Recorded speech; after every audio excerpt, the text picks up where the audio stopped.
Hello, my name is Marcus. I'm the compiler of a collection of therapy quotes entitled 1001 Windmills of the Mind, a collection of advanced self-help quotes taken from what's often called the psychodynamic or the psychoanalytic perspective, which long ago, as I understand it, was referred to by some as philosophical medicine or narrative medicine, for the love of narrative medicine.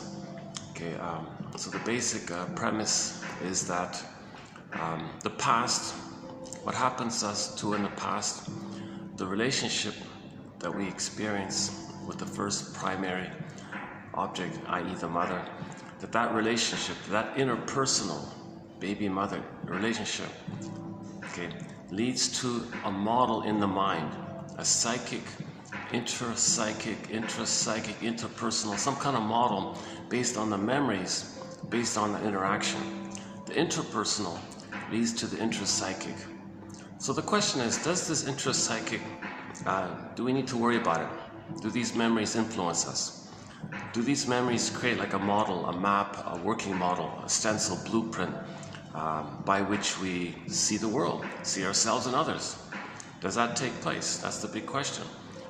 So if the baby is shamed by the mother, does the baby have a memory of being shamed by her, and feeling no good and defective and guilty and in debt to her and couldn't save her, feels badly and unwanted and pain, guilty, hence the phrase sin, because he committed an invisible crime, because the baby thought it's his job to save the mother, because he wanted a loving mother, so he thought he could save her, but he couldn't save her. And then does he see the mother based on his projections of his rage and oral greed, and see her as a monster, an alien, Borg Queen, Cyclops, so the which one Amy, guy with the horns, some kind of frightening, scary, dangerous entity. That image he creates, it's called an imago. This imago, it's like an unconscious fantasy. It's comprised of the baby's traits of feelings and needs to buffer and be a bridge. It's called projection. He doesn't want to admit the pain that he's enraged and he's not being safe, so he projects his rage onto the mother concept, makes a mother concept called the mother imago, and she's enraged, that this entity, this image is enraged. So the mother might be benign like that, but from the baby's perspective, if he's enraged, he thinks the mother's enraged. If the baby wants to absorb in the relationship with the mother, not just the food, but the positive receiving, the positive response from the mother, kind of like the oral sort of taking in kind of thing, then he thinks this enraged entity wants to gobble him up. Because of the fusion, what he feels the mother feels, what he needs the mother needs. If the baby ends up feeling like an angry, hungry wolf, the mother's a bigger, hungry, angry wolf kind of thing. So this is the theory. Is there a model like this? Do these images go on like this? Is that what myths and fairy tales are about? Are myths and fairy tales an attempt to paint some symbols to approximate what images might be going on in the baby's brain? So is there such a thing as what they call primary process mentation, primary thinking? And this primary mentation, like the Alice in Wonderland imagery, the cat says there's no logic here, there's no time here, up is down, left is right, don't expect any kind of normal kind of thing going on here. Even Alice says up is down, left is right. This could mean that can flip to that, things can shapeshift, things can morph, things can twist and flip and up. It's all topsy-turvy like that. So that's the theory. Out of that kind of world, someone called it the beta elements or something. There's no contradiction because there's no time. So what it is at that moment. Next moment could be something different, but it's opposite from the moment before. But that doesn't matter because there's no time. It's just what it is for that moment kind of thing. So this is like a dream world, myth and fairy tale world, and called primary process mentation. Imaginal, no words, like the scarecrow, he's looking for a brain to think it. Something's known, something's there, but we can't think it. This is a scarecrow image, the Wizard of Oz. So anyways, the baby's going to create some kind of imagery called unconscious fantasies around his experience with the mother in terms of how he felt with her, in terms of whether or not the baby's needs got met or unmet. When the needs are met, he'll feel pleasant, the mother's loving. If the needs are unmet, he feels shamed and he's enraged and the mother's a monster. Do these things take place? Do these images take place? Like, what a thing to consider. Baby has all these images like that. like violent images and monsters and demons. And like, why would the baby have an image of an alien in his brain? Like, whoa, who came up with that idea? Well, it's alien for a baby. It's out of the baby's world to be traumatized by his mother, betrayed by his mother. Mother fails him. It's kind of out of his expectation. It's strange. It's something. It's not in his biology. It's not in his psychobiology that his mother's going to hurt him. All babies are born and expect a loving mother. And what if the mother is, confused or angry or dealing with her past, or wants to use the baby to please her, or it doesn't, is still too caught up in her past, so she can't see the baby's needs in the present.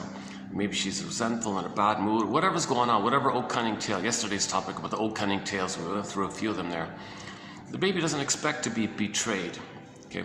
Now the baby needs a safe attachment, and he gets an insecure attachment. That's called attachment trauma, betrayal trauma, interpersonal trauma, interrelational trauma. He doesn't expect this kind of thing.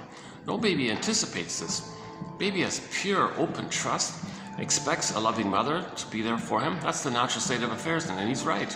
The baby's totally right, that the mother is there to meet the baby's needs. So if the mother does some disturbing thing, it's out of the baby's world. So the image he creates, okay, may be a symbol to that effect. That's the alien idea, this out of this world kind of thing. So later on, now the inference is like later on, people talk about aliens. Oh yeah, aliens came on this planet and damaged us, and we're all messed up because blame the aliens kind of thing. Okay, so when people are attracted to this alien novels or alien sci-fi or this idea of alien, that's code for what's called projection. When there's something in us that that's hard to know and it's painful to know, to not know it, we project it and say it's outside to make you unaware that it's inside. It's a defense mechanism, a coping strategy to get away from the pain of the memory. So we say there's aliens out there. Okay, that's code, again, that image or that idea, okay, that's code. It's a mirror to notice within. Projection is a mirror. You look in the mirror, you notice within. Projection is the means of bringing this unknown, repressed, painful material to your consciousness. Projection is the means of bringing repressed material to your consciousness. I've only got this nice little space here for maybe half an hour or something. I got lucky. I bumped into the manager. She said, "Okay, well, you can use it for a little while here, but normally it's just for the business crew in the building here." But she was in a good mood. She said, "Oh, well, you can. No one's using it for now. You can use it for a bit." So I don't want to push my luck here.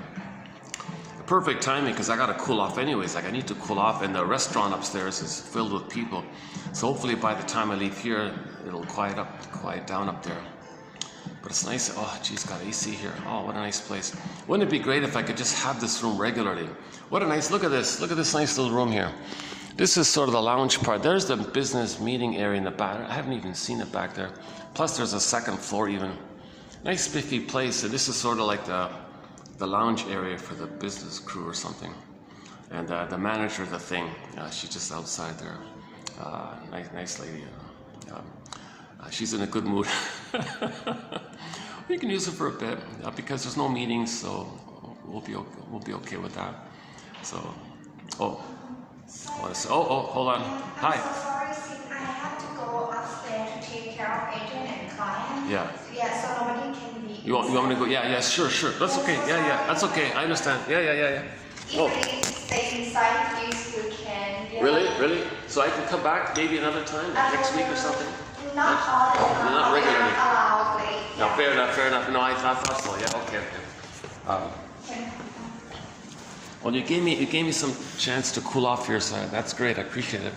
Everything's so hot, but I can sit outside, right? Actually, for the resident though, like you mean here? Can I go outside in the smoking part? Not sure. Right here. Maybe can you go downstairs? Yeah, downstairs. You mean I'm not supposed to use this other part? Right here, right? Outside. Outside we can. That's what I mean. Yeah, but not on the second floor. What do you mean not on the second floor? Can I, like where I'm standing right now, is that okay? I don't think want me to so. stand here? Yeah, Oh, because what a right pity. here is for the residential. Oh, what a pity, society. what a pity. Okay, okay, fair enough, fair enough. All right. Somebody complained, right? Okay, okay, okay.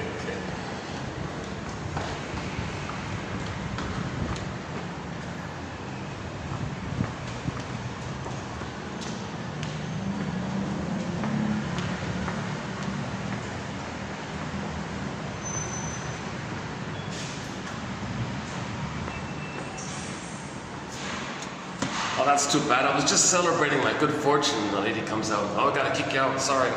Only for official business.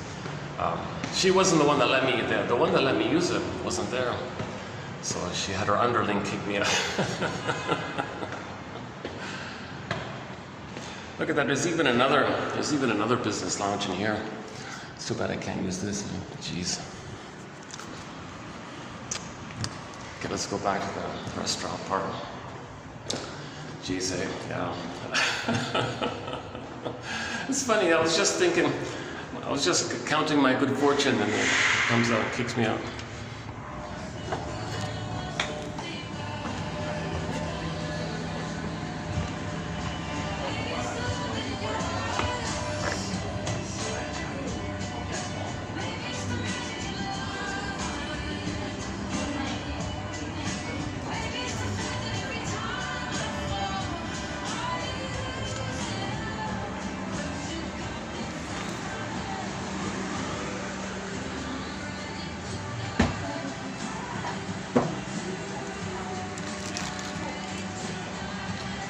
People, well, they're all still here. Little group near me there, another group to the side. Things are busy, things are hopping all over the place, my goodness. I went to other venues, it was also packed. And I thought, let's see if I can squeeze it in like this. Okay, so let's see what we can do here. Where were we? You know, it's funny, I noticed for that little few minutes up there, it was nice and calm. I feel like I can relax, I can speak more smoothly, I can be more articulate, I can be calmer. It's funny, the environment does make a difference. If I'm always dealing with, parties around me kind of thing, like that, I can tolerate for a while, but after a while it kind of builds up on me kind of thing. So, the thing is, I gotta cool off somehow. Yeah, see, now I'm stuttering and umming and ahhing, that's kind of thing. Last year I had a venue. I had a run-down, beaten-up old meeting room that they weren't using. And they said, no one's using it, it's run down. If you don't mind it all being mucked up, fine, perfect, great, I was perfect. And I did some of the best videos in that venue. And then a few months later, they were going to renovate it and had to leave kind of thing. But I noticed I did the best videos, that was about a year ago, in that venue. We did really strong, we did a set of videos on transference love. And I could bring in the speaker and bring in the music. And we played the Doobie Brothers' song, What a Fool Believes, when we did the topic on transference love.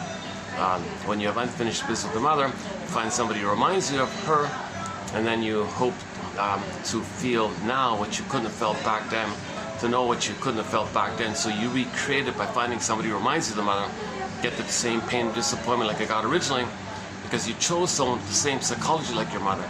And that psychology caused you your trauma. And the memory, remember upstairs that we laid down these intrapsychic neural pathways, and it's frozen with the trauma.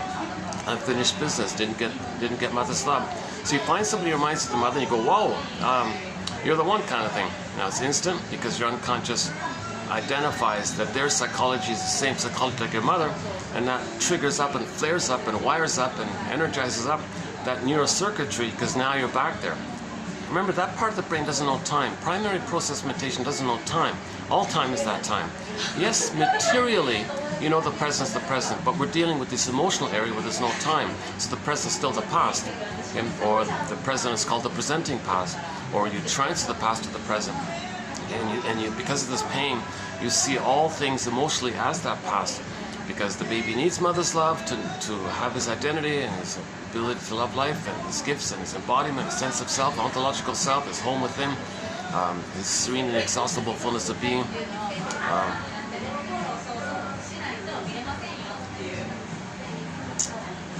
This is not gonna last. Let me try.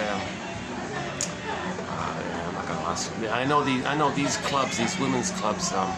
They can get really chatty. They go for the whole afternoon. they get really excited sometimes, and they really discharge a lot of pent-up frustration or whatever they have, and then they go home and cook meals for their husbands. Hello, darling, how are you? And then next morning they do it again or something. I don't know. I'm just guessing. I don't know. So-called. We talked about the desperate housewife phenomena about 2 weeks ago, I think. I don't know if they're desperate housewives or, but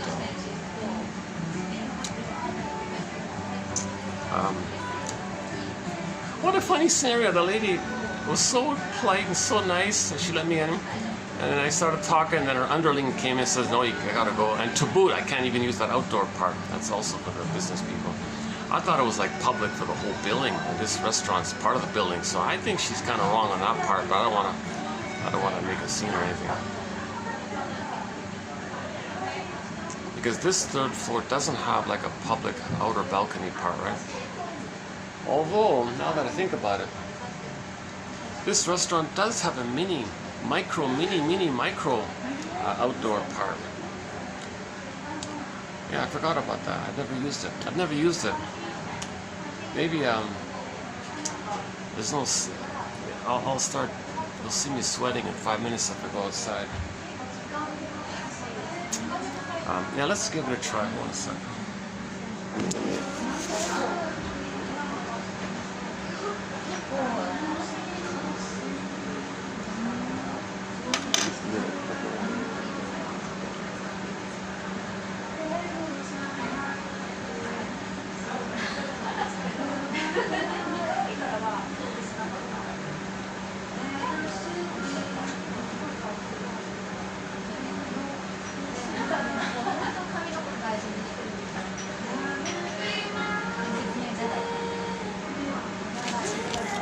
Yeah, a little embarrassing. I think that's the second time I got kicked out of a place. Yeah, that's the second time. I think about a year and a half ago I got kicked out of a place. This is my second time. But this one makes total sense, yeah. Okay, let's try to continue outside for a bit. With any luck, I don't think this group's gonna leave. They're fully in a symbiotic, blissful mesh, and they have a real kind of they're like a rock band, like a trio. They have a real feeling with each other, and they're in tune with each other. And you get a turn to blow off steam. I get a turn to blow off steam. I get a turn. You get a turn. I get a turn, and they're going around like this, and so they've got that kind of rhythm with each other. But it seems to okay, let's not talk about it. What a pity, eh? Yeah, I had this.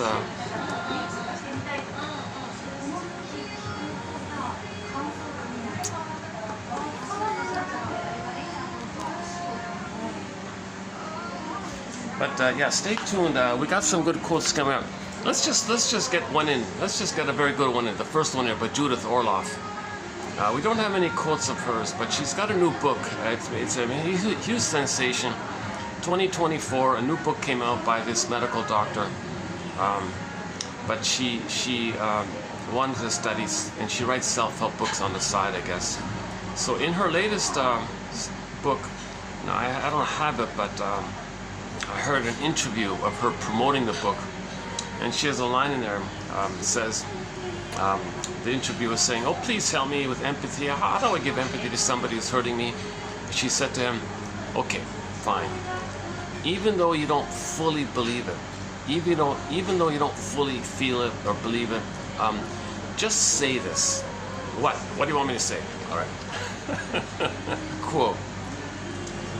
So to the person you're angry at, who hurt you and all this, even though you don't believe it fully, say this anyways. Okay, go on. Tell me, what should I say? And so she says, quote, "I want you to say to that person, quote, next time you see them, the one who hurt you, yeah, go on, tell me, what is it? All right, here it is here. Quote, I forgive you for being so wounded and so hurt that you did these things to me." Okay, I'm sorry, I added that. Hold on. Again, quote, "I forgive you for being so wounded and so hurt that you did these things. Finished. Okay. It's not perfect, but I feel the awkwardness about it.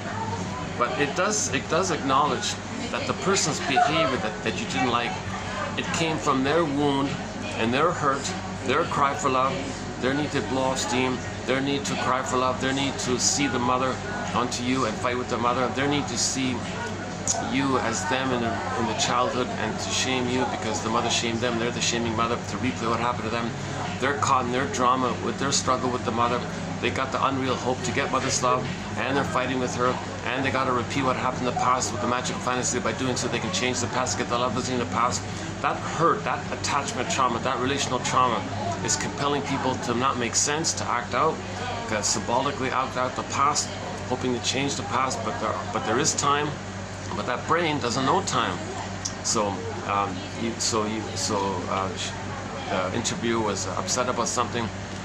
This Orloff here said, well, say to that person, I forgive you for being so wounded and so hurt that you did these things. And she said she felt a little comforted by that. Her preface was good. Even though you don't fully believe it, say it anyways. Just parrot it. Just say it anyways. Start somewhere, right? I forgive you for being so wounded and so hurt that you did these things. So think about your parents. Think about if your parents hurt you. Think about if your parents hurt you and you don't want to see them on Thanksgiving or whatever. And then okay, wait a minute. What they did was out of their pain. They're living in their past. They criticize you when you were a child. That's because they're stuck in the pain of their past, their childhood past. Because of that pain, they turn to their childhood situation, and the pain of that drives them to create in the present. So the present is just a mirage of the past, and like an as-if of the past, a melodrama of the past, a psychodrama of the past. They can't see the present because of the pain of the past. Enter the Greenberg film. You have trouble living in the present, so you live in the past because you felt like you never really lived it. So our parents couldn't live the past, and they're in pain. They got traumatized. So they can't enjoy the present, love the present, see their children in the present, and meet their baby's needs in the present because they're just still dealing with the past. So what's the past? Okay? They were hurt by their mother. Okay? So so what commonly happens is in the present situation, due to repulsion that comes about when there's trauma, okay, the brain enters into an infinite loop in the survival brain. There's no time, and you need those needs, and that grooves in the survival brain. So crocodiles don't know time, iguanas don't know time, okay, salamanders and chameleons and geckos, these creatures don't know time. That's to make the point that that part of the brain in us doesn't know time likewise. So, but there is this issue of survival for the baby if the mother hurts him. So he tries again, but the pain says don't try. So he doesn't know the need, but he has the need. The pain says he doesn't, simple, basic, classical Pavlovian conditioning. He doesn't want to know the need because of the pain. So, but he still has the need. So the system still tries to somehow symbolically, symbolically, I don't know, it's a huge conflict. How does a person cry for love when the pain says, don't know the need, but you have the need? So they look for the need, but don't know the need. They numb the pain of it, but they express the need. So baby cried for love, mother said no.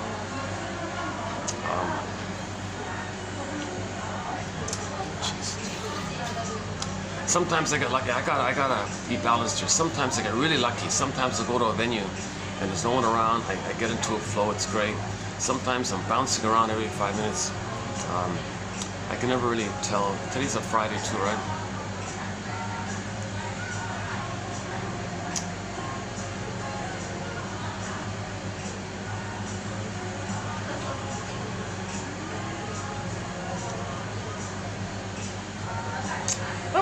That was a tricky thing. The lady was so polite and so friendly like that. Oh, thank you. And then she goes away, calls her underling, kick him out.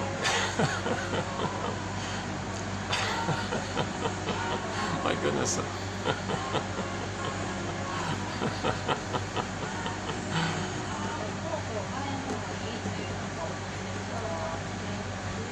So people want to be liked, then the feeling kicks up. There's a delayed onset of the feeling.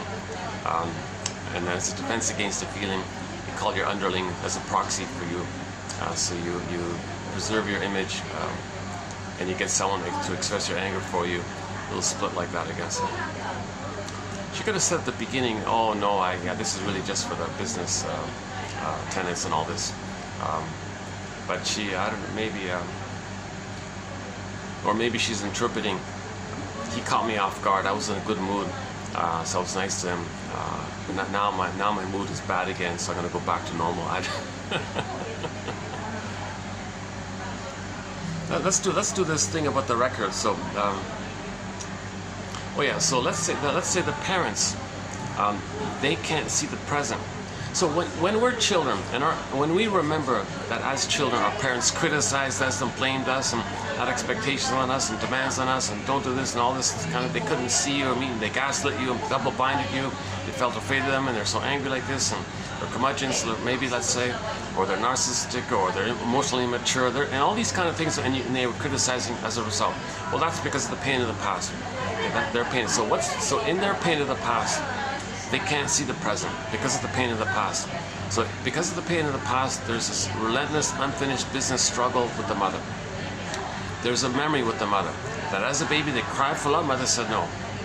So they do the repetition compulsion to still have the symbolic hope to get mother's needs, to get mother's love.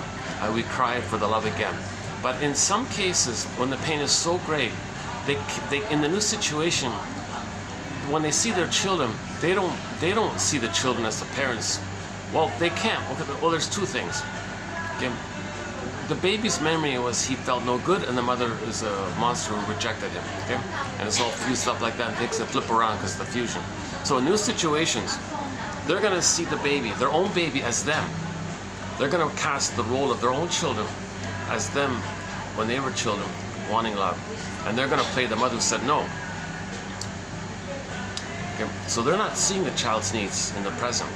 They're only seeing their past. What happened in the past? They cried for love. Mother said no. So new situation, the child is there. They don't see the child's needs and all that. Yes, materially they know the child is their child and all, but we're talking about the relationship and emotional attitude, psychology area. So the inner, so they're gonna see, oh, okay, child, you're gonna play me when I was a baby crying for love, and I'm gonna play my mother who hurt me. So, baby, you're gonna be like a proxy role for me. You're gonna play the role of me as a baby. That's called proxy. So proxy is someone who feels for you, does something for you, plays a role for you, has an identity of yours like this. So baby, you're going to be a proxy me. You're going to play the role of me. Because I got to cry for love, but I don't want to cry for love. It's too painful for me to cry for love and feel my mother shaming me again. I'm going to be the shaming mother who says no to me. That's too painful to say no to myself. So I got to find a way to distract myself from this pain, although I will say no to me, because I got to repeat that memory of mother shaming me, and I'm the shaming mother who shamed me. But I don't want to feel the pain of it all. So let me distract myself from the pain of it all. So baby, you play me. You stand in for me. You play the role of me. I'm going to see you as me crying for love. I'm the mother says no. So a little shift, a little sleight of hand. I'm going to shame you because you're me. That distracts me of me shaming me. So she replays how the mother shamed her, and she shames the child. And now flip-flop. Okay, shape-shifting and morphing. She really is angry at the mother. Okay, so baby, thank you for playing me as a baby. Now I'd like to flip your role. I'd like you to play the mother who hurt me back then. And I'm going to play myself and express my anger at my mother. You're my mother, so I'm angry at you. The poor baby can't say, oh my God, what's going on here? Mother, hold the phone here. Hold up here. Stop the presses. Oh, today's topic, yeah. Okay, hang on. I'll hold the phone here. Pause a minute. Pause. Be zen-like before you step into another neurotic spiral here. What do you mean, baby? Well, think for a minute, mother. Am I really you back then? Aren't I your child in the now? Why? Okay, you're treating me like I'm you back then. I don't understand what you're talking about. What's the psychobabble? Who gave you the psychobabble? You're only a baby.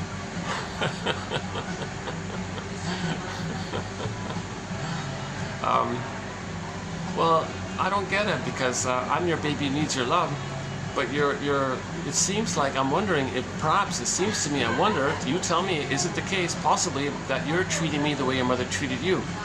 Oh, I don't remember. Well, maybe that's the inference. Maybe you're doing this so that you can remember, so you can stop repeating.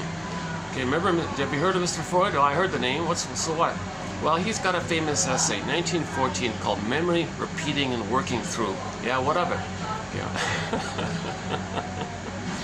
Well, the idea is that if we don't remember what happened to us, we stage it, repeat it, recreate it in an attempt to remember. If we remember and have the working through, suffering through of the belated feelings around that, the belated understanding around it, and get the story around it, there, the medicine around it, and then we stop repeating.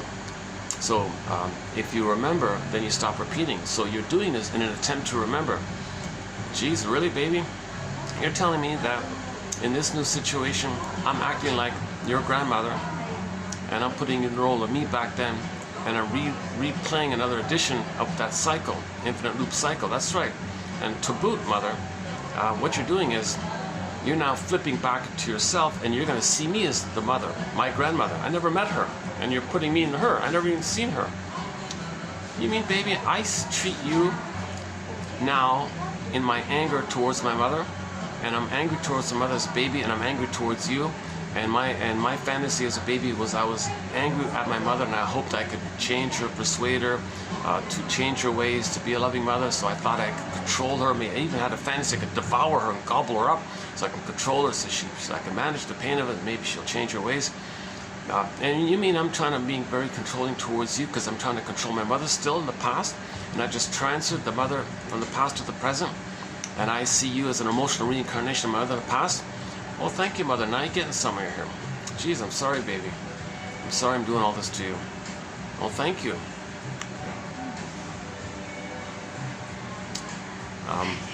Well, that'd be a fantasy. That'd be a like a teaching. That would be like a teaching cartoon kind of story, like a therapy cartoon kind of story for the viewer to understand.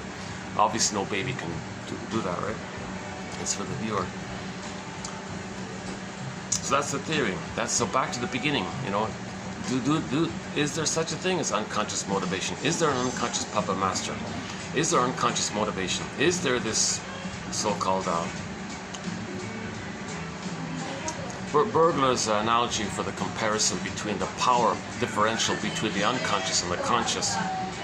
You know, like the iceberg metaphor, all that ice under the water, that drives the iceberg. Not the tip. The tip doesn't do it. But the tip is like the conscious. All that's under the water is the unconscious. So that's the traditional power differential between the unconscious and between the unconscious memories and what we consciously know, and the conscious thing. So I decide everything. I know everything. You got to be kidding. It's all that's under the water that's driving the iceberg. So Burglar has a similar idea. I'm still experimenting with it.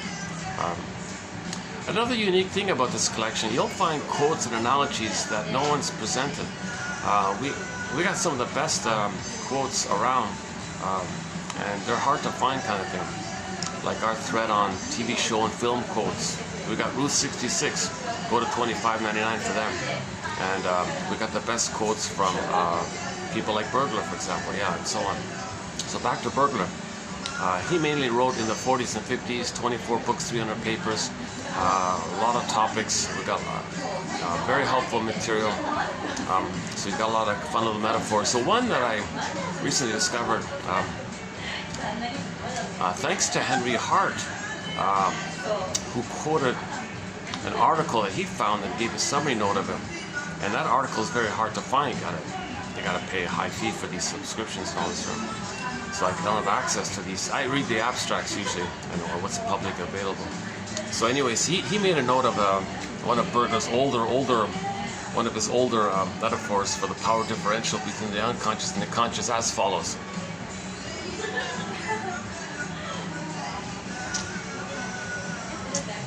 Imagine like a 5-star luxurious compound of hotels and all this, 70 stories or whatever, all 5-star, very luxurious.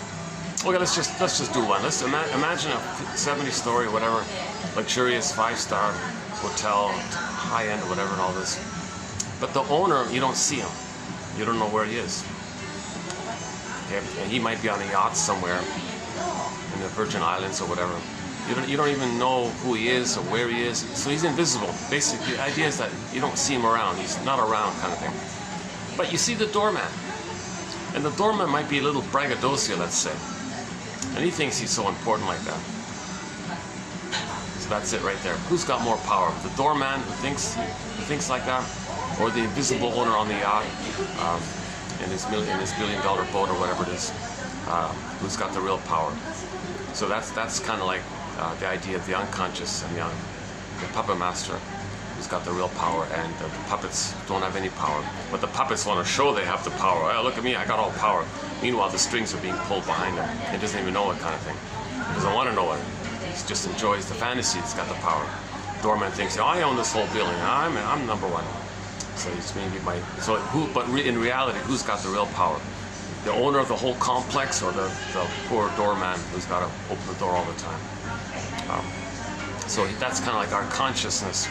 We see our consciousness like we see the doorman, the braggadocio doorman. We see it, so that's like our conscious side of us. But all that's unconscious, this invisible guy on a yacht in a lagoon somewhere far away. We don't even know which lagoon, which yacht, which continent. We don't even know if it's him or someone else. It's all this kind of thing.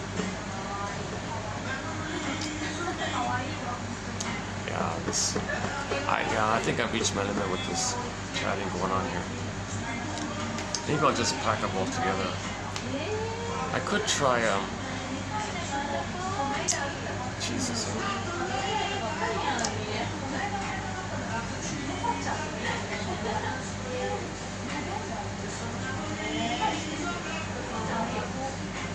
Let me think. I've kind of exhausted all the nearby spots, right?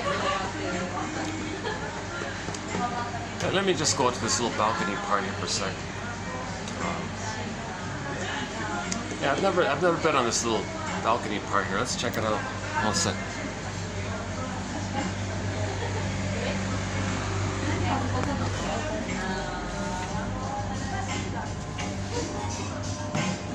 Oh, these guys have left, huh? Oh, these guys left on this end. So maybe I can move over. It's a little better here if I go here, huh? Did they really leave? Oh, I see their things there. Well, I can still hear them yapping away, but it's a little better if I...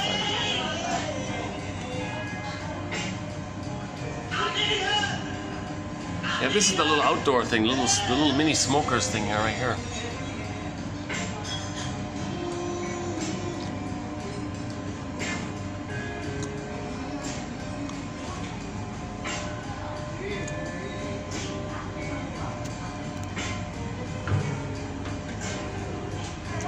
Better. These real? Oh, it's just the plastic. Oh, that's meant to be an olive tree or something, eh? Oh, wow. It's a fake olive tree. All right. I just noticed that.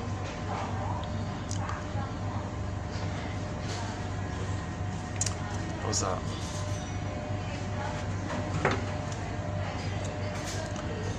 Yeah, I can still hear them, but it's a little better here. Or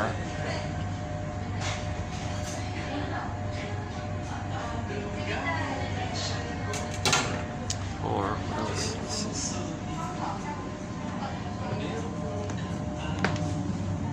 Boy, they're chatty. What about up here somewhere? The pool table. I've never been up here. That's where all the staff are. What if I do it up here? Jeez, I can hear them from here. My goodness.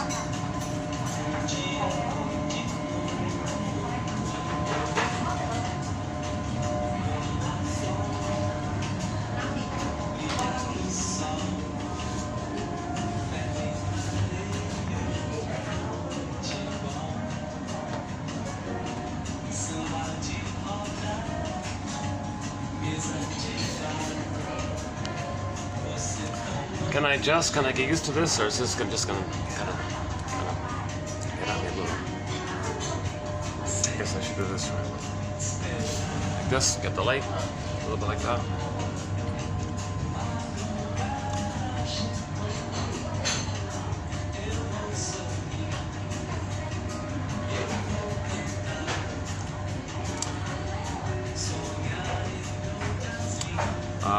Should we do this?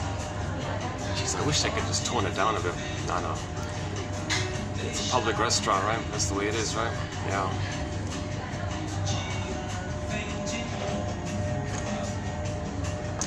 Yeah, sorry my little distractions here. I'm kind of yesterday I did it outdoors. Yeah, yesterday's video I did it outdoors. Oh, that's right. I went to the place with the AC. Oh yeah, and I remember now. There is one spot I can go to that has AC. It's maybe it's only like a 5-minute walk from here actually. I forgot about that.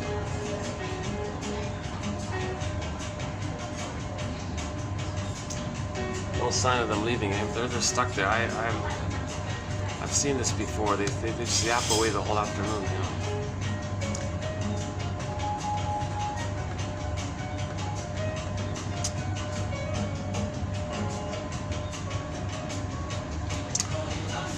Okay, I'm gonna try to settle in here. So we were talking about trying to figure that our first quote in the list today's batch from Judith Orloff, right, about empathy. She's got a new book just came out about empathy, and it looks like from that interview I heard of hers, it looks like that might be she's at the top of her game. She's in her 80s and all this, right? Something like that, or late 70s or 80s or something. So usually it's interesting, you know, these self-help authors, when they write their last book, they want to give the best of the best. Susan Campbell did that. She's in her 80s and she wrote that book of hers called From Triggered to Tranquility. And she does a very good summary of how to make an I statement, which she calls unilateral repair statement, how to make an I statement. Go to 2360. And I thought, and I noticed that she was in the 80s when she wrote that.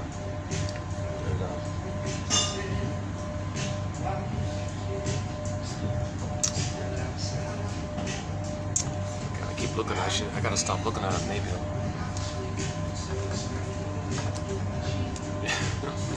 Maybe I'm making them uncomfortable if I keep looking at them.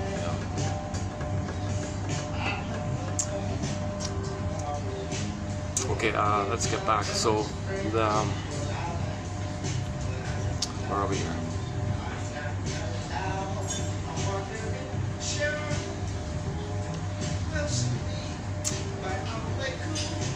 I'm trying to decide, just should I stay or should I go across the way? I'm feeling a little lazy today, to tell you the truth. I'm feeling a little lazy today here.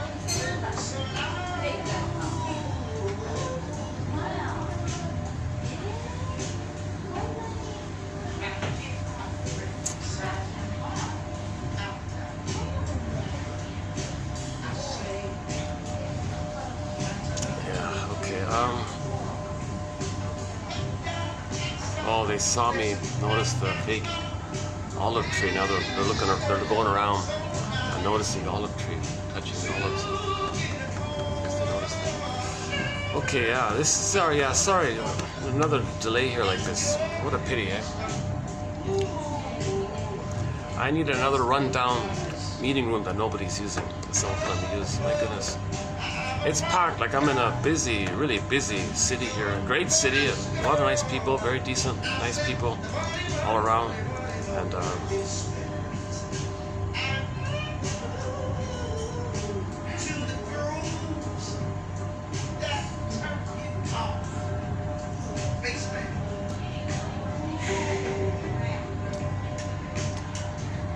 so yeah, Miss Orloff there, yeah. So she that first quote in her list today. If you click the more link, you'll see it.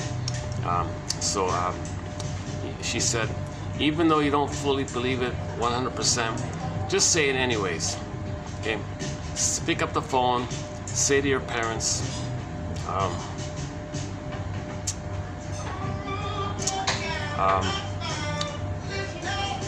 What was it again? I forgive you for what you did, because you did it out of your pain and your wounds. So let me check it back again. Sorry. Yeah, this is dragging on like this. Okay, let's move. Yeah, let's get up. Move on. Let's go to that place I was yesterday. Fast forward this video about 10 minutes, and I'll settle in somewhere else. I think I reached my limit tolerating these cackling ladies.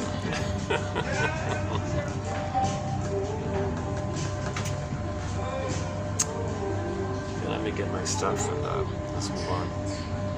And fast forward this about 10 minutes. I keep the thing running just fast forward it for 10 minutes. Okay.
Thank you. See you next time. Yeah, it's okay. Thank you. Thank you. See you next time.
Okay, let's continue here for a bit.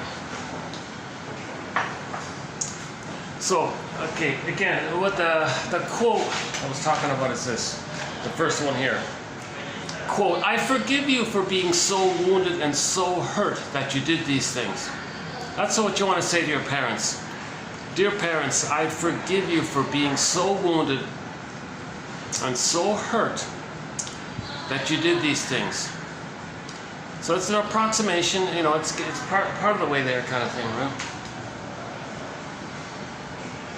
So in the healing journey, we've got to get their story and understand that they couldn't enjoy the present, love in the present, because they're stuck in the past, repeating the past, replaying the past, reenacting the past, because of that infinite loop in the survival brain. And it's powerful like that, because all the energy's in there, all the memories in there, and all the needs that the baby needs, and all of his life force is invested in feeling safe with the mother, and so he can have his identity. Remember, the baby can't make it without a mother. We all know that. But if the mother hurts him, that's a painful, twisted thing he's got to cope with. He doesn't live with that pain. He survived. He found a way to survive at a huge cost. So what he's going to do is just replay, maybe he can undo. Replay, can he undo? That's sort of a positive intention. But the thing is, it happened. No time machines, no morphing machines. You can't go back to that time and something in the present which is symbolic of mother, actually be the mother and erase what had happened and give you the proper wiring network that should have existed when the baby's properly loved. Okay, so when there's trauma, we go through life with the hope of that old needs being met. Okay, we have the unconscious hope for the fulfillment of old unfulfilled needs. Okay.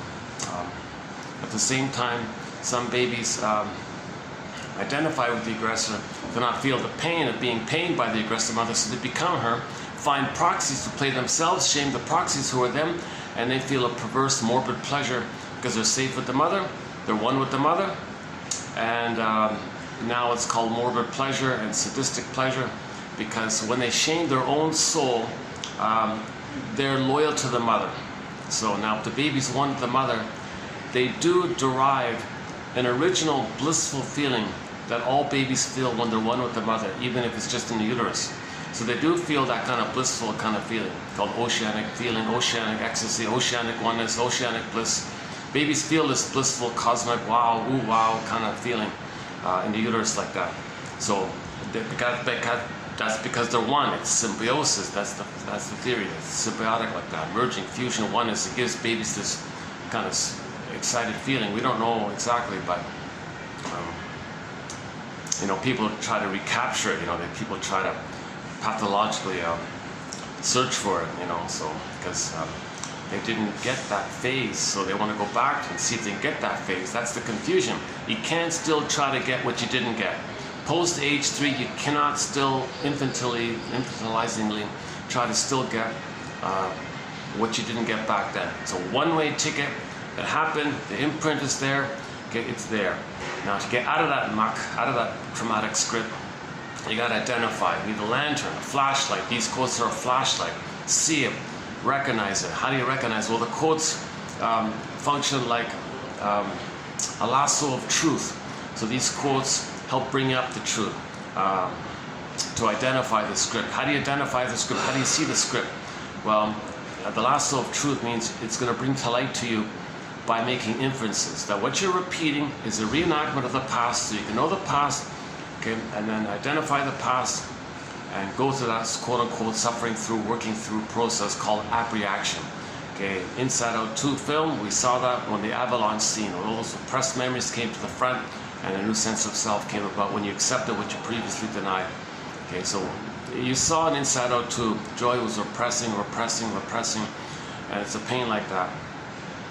And thinking that rallies on balance, either or, always felt defective, delusional good, always never good enough, everything's perfect, no, I'm really no good.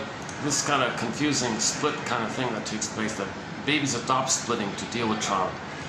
So the sense of self that's part self, sense of self that's another part self, it's related to the goddess and demon correlations. So the goddess side, you're special and bliss and wonderful and perfect all the time. The mother demon side, you feel defective, never good enough, shame, never enough, never good enough, can never please the mother, nothing's ever good enough. This whole kind of phenomenon. That's unfair for the, babies are trying to cope with the situations. They end up like that. but it causes problems. Because if you split, you can't get your identity, so you got to resolve the splits. So you saw it inside out too. 3 senses of selves. Part self related to the joy, pathological joy side, and the part self related to the pathological never good enough side. That's in correlation to the baby seeing the mother as a goddess or a demon. Okay, in the back in Alice in Wonderland. Okay, so back up a sec. When the baby's nursing, it's heaven or hell for the baby. If it's not heaven, it's hell. It's either or. He can't do ambivalence. He can't do confusion. He can't understand middle ground. He can't do under heaven, over hell. He can't do anything in the middle. He needs paradise. Paradise. Mother's not around. Well, no mother, no time, no mother, abandoned. Okay, he thinks he's gone or terrified. With his rage, sees the mother as a monster, alien, cyclops, boar queen, a sea monster, some kind of fright thing. And out of that, he's persecuted. He feels terrible. So he can't do it like a human middle thing. Like he's a human, mother's a human. She's well-meaning but confused, and he's okay. Sometimes he's hurt by her behavior, and he's still learning. So if he forgives himself, he forgives her. You can't do these kind of so-called what they call whole object relations, where he differentiates from the mother. That only takes place if he's safe with the mother. But if the mother's hurting him, it's goddess and demon in his brain now. And in relation to the goddess side of her, okay, there's a part side of the mother that's this delusion that she's a goddess, part self linked to this goddess, part self where he's a special, chosen, blissful, king-like, special, elite, supreme, whatever, all these superlatives, things are exaggerated like that. Okay, and then likewise with the other side. Mother's a monster demon, he's worthless, no good, never good enough, like that. So in the Inside Out 2 film, you saw the two part sense of selves, and the journey to remove the two and get a new one, a third new one that holds the two. That's called balance, harmony. Okay, the middle way, the medium, the golden mean, Okay, imagine a coin. Third side of the coin holds the other two sides, and it's a whole coin, and it's the third side embraces and makes it's whole. Like, so you got the two sides, and the third side holds the two sides. It's an excellent metaphor. Go to Route 66, 2599 mentioned earlier about the third side of the coin, the fifth one down on the list. So you want to get that sense of self that's three-dimensional, that sees the two sides of a thing. You have what's called empathy and theory of mind, and mentalizing capacity, and understanding people's motivations and why they did what they did, how they're crying for love, what are they repeating. Everything's love or a cry for love. So if they're not loving, if the parents are not loving, well, they're crying for love and they're in pain. And in their hurtful behavior, that's a coded way to say that they can't love and they're in pain, and their anger is a cry for love underneath the pain. Shall I compare thee to an onion? So if the parents are angry like that, you layer it down, that means the needs for love didn't get met and the positive feelings zooped away. That's why they're angry in the survival mode. And when they're in a survival mode, they got to repeat that script that put them in that place, and they want to undo it like that. So you forgive them because they're trying to heal, they're trying to get a better script, they're trying to get a better outcome for the past, they're trying to get that love that they didn't get, and they don't know it because that's the power of the unconscious, iceberg metaphor. It makes us unaware of these things. So that's why we need a little help. That's why the soul doctors came on the scene. That's why the Ibsens and the Goethes and the Lao Tzus and the Confuciuses and the Buddhists and all of the ancient philosophers and all the ancient storytellers, mythologists, fairy tale storytellers, these grandmothers who would sit around the circle and tell you, they put the stories, gave these wise women like that, or the wise storyteller men or women. And then you got the playwrights, and then you got like all those ancient Greek playwrights, and of course you got the ancient African spiritual tradition. All indigenous cultures have shamans. They're the shrinks back then. So you got this whole rich tradition of people coming up saying, we got to heal, we're wounded, we got to heal. These are the doctors. Okay, doctors means we're wounded, we're trying to heal. In nature, when something's wounded, we're trying to heal. So we got the soul doctors. They used to be called soul doctors, right? So the soul doctors came on the scene in one form or another. And then lately we got the modern jargon.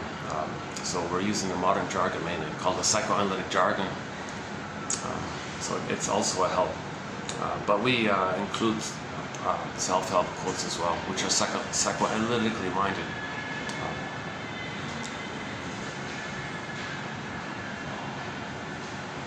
Yeah, a little embarrassing. The video before, right? Getting kicked out, and I got to deal with this with the ladies' club there. I got to leave there. I got to show all this on camera like this. People. So I have anxiety. Let's do my disclaimer. I have anxiety. I have not been analyzed. If I had the funds, I'd be on this flight tonight, do a full analysis. So I'm trying to learn this perspective. I'm trying to learn this how shrinks think. You need a minimum a master's degree in social work with lots of experience to get into a shrink school, analytic institute. Plus you got a lot of counseling experience to boot, a lot of references. It's very hard to get into these analytic institutes kind of thing. I mean, you need that, that's the minimum, or a PhD, or you're a medical, or you're a bona fide medical doctor, then it's easy to get in. If you're a bona fide medical doctor, it's easy to get in there. So it's hard to get into these kind of, it's a very expensive, of course, kind of thing. So the next best thing is, well, self-help. Let's teach it. Let's read these shrink books and see how they think and write. Read their case studies sometimes. Sometimes. Most of the case studies, okay, it's vanity projects. These shrinks failed. They want to rewrite the case to make them look good so they can keep their money and their jobs. So a lot of these case studies, 99% of them, I don't even read these case studies, to tell you the truth. Once you start in on it, you see them justifying and rationalizing. It's mostly fiction now. They want to make themselves look good or something. Masterson's a good exception. He's clear. He's honest. He's he's really in the spirit of. He's got a good analytic mind, I think. James F. Masterson, one of our mentors. Yeah. So Masterson, Burglar, I mentioned before, Karen Horney, and several others. So we got a lot of good help. So we appreciate the shrinks that didn't sell out, go to Madison Avenue, engage in propaganda, PR, advertising. So we have some quotes on this topic coming up here. So stay tuned. Stay tuned.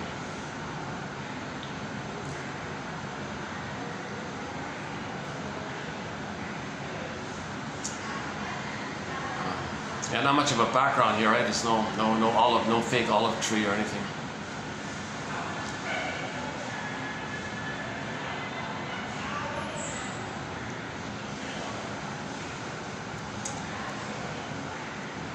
Actually, these guys here can go. I better not say that anymore. I better not say, like I did today, oh, how nice it was, and they kicked me out. I better not. Let's leave well enough alone, kind of thing.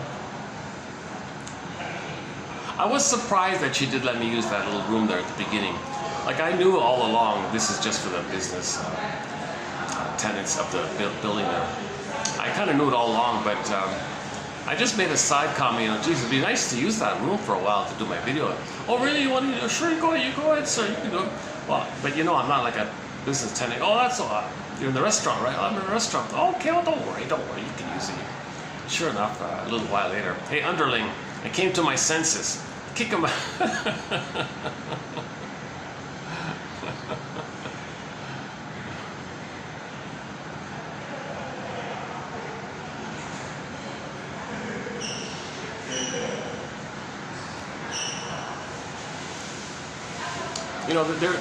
There's a way of saying, giving bad news to people in a kind of roundabout kind of way like this, so I don't know. Yeah.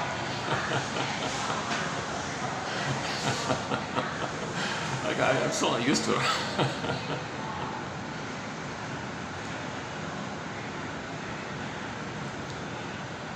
Like when you said, no, well, you can't use the second floor. You can use here, but you can't use the second floor. What? We're on the second floor. Oh, then you can't use here. Oh, for Pete's sake. Like things are kind of... In other words, you figure it out. I'm politely trying to kick you out as nice as I can. Can you figure it out? Oh, okay.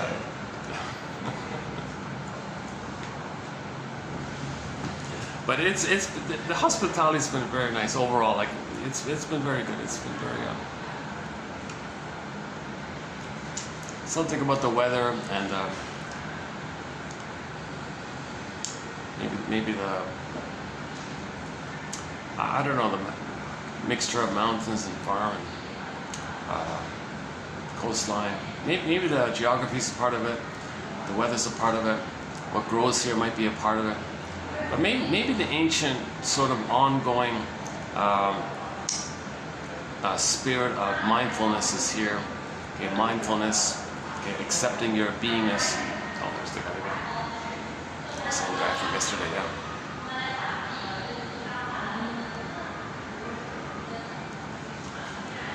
Geez, he's got to stand outside all day, right? See, if you don't sweat easily, if you can handle the heat, that means you don't have prenatal trauma. So that's an inference I make in that area. Or birth trauma, or perinatal trauma, or early on trauma. That's why all these athletes and people can run the marathon, people who do sports and like that, they're pretty healthy in the physiological area. But if there's a lot of trauma early on, that stuff, that's why you like dancers, they're coordinated. You know, gymnasts, they're coordinated. Athletes and all that, they're kind of coordinated and balanced. That's a healthy kind of a state. So in terms of their physiological area, they weren't traumatized in that really early on to kind of, maybe later on there's a problem, but in that earliest of times, they had a good welcoming womb, paradise in the uterus, maybe a natural gentle birth, and they're all good like that. Whoa, that's huge. You know. See, Riley in Inside Out 2 had that. She's a hockey star, right? She's a star sports player. And we saw her earliest memories in the first film, 2015, the original one. When she came out of the uterus, she was smiling and giggling and happy. And the first memory orb that rolled down the tube was a golden, positive, happy joy. So the first emotion out of the womb was joy. So she had a natural birth, a gentle birth, a laboyer birth, a pleasant experience. Going through that canal, woo, wow, what a ride, or something pleasant like that. So she had a natural birth. A whole bunch of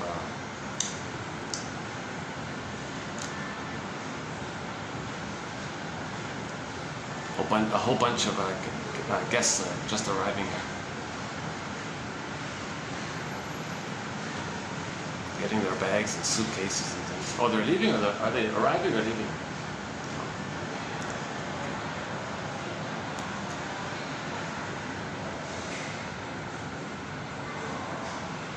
Oh, they're leaving. Oh, a whole group of people is just leaving.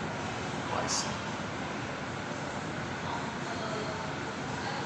Catch a flight. This flight tonight. They're going to be on this flight tonight, or this flight this afternoon. What time is it? Battery's holding up, 3 o'clock. Okay. So we got. Yeah, let's pick it up here. Yeah, sorry for the little delays here. Yeah, another choppy video here.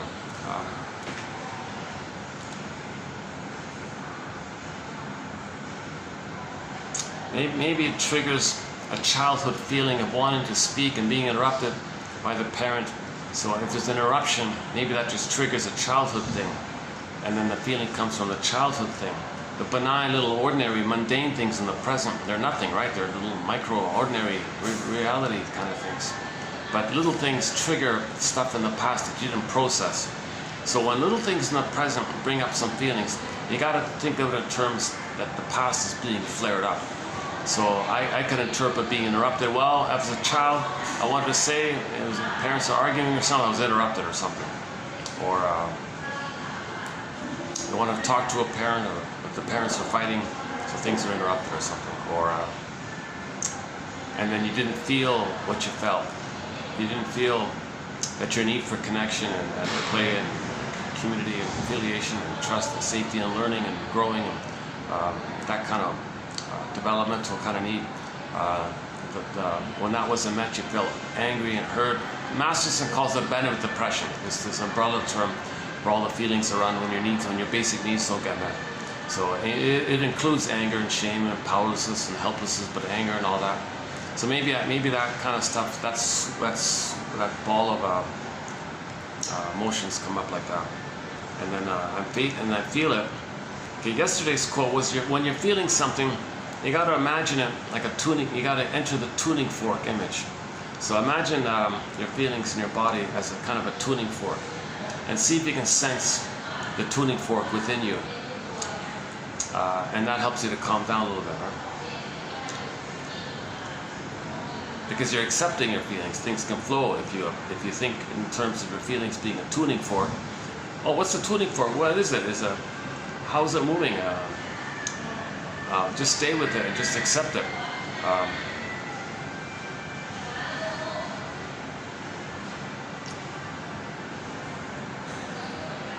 Just let it wave. Yeah, the famous surfing. You got to surf it, like waving, right?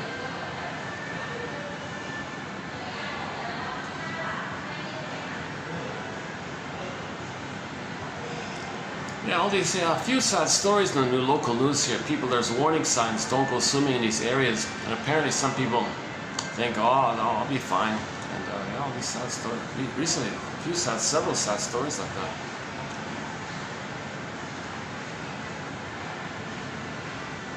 Maybe people are looking for excitement, looking for adventure. I can handle it. Well, dangerous? Well, I can handle it. You feel important. You feel omnipotent.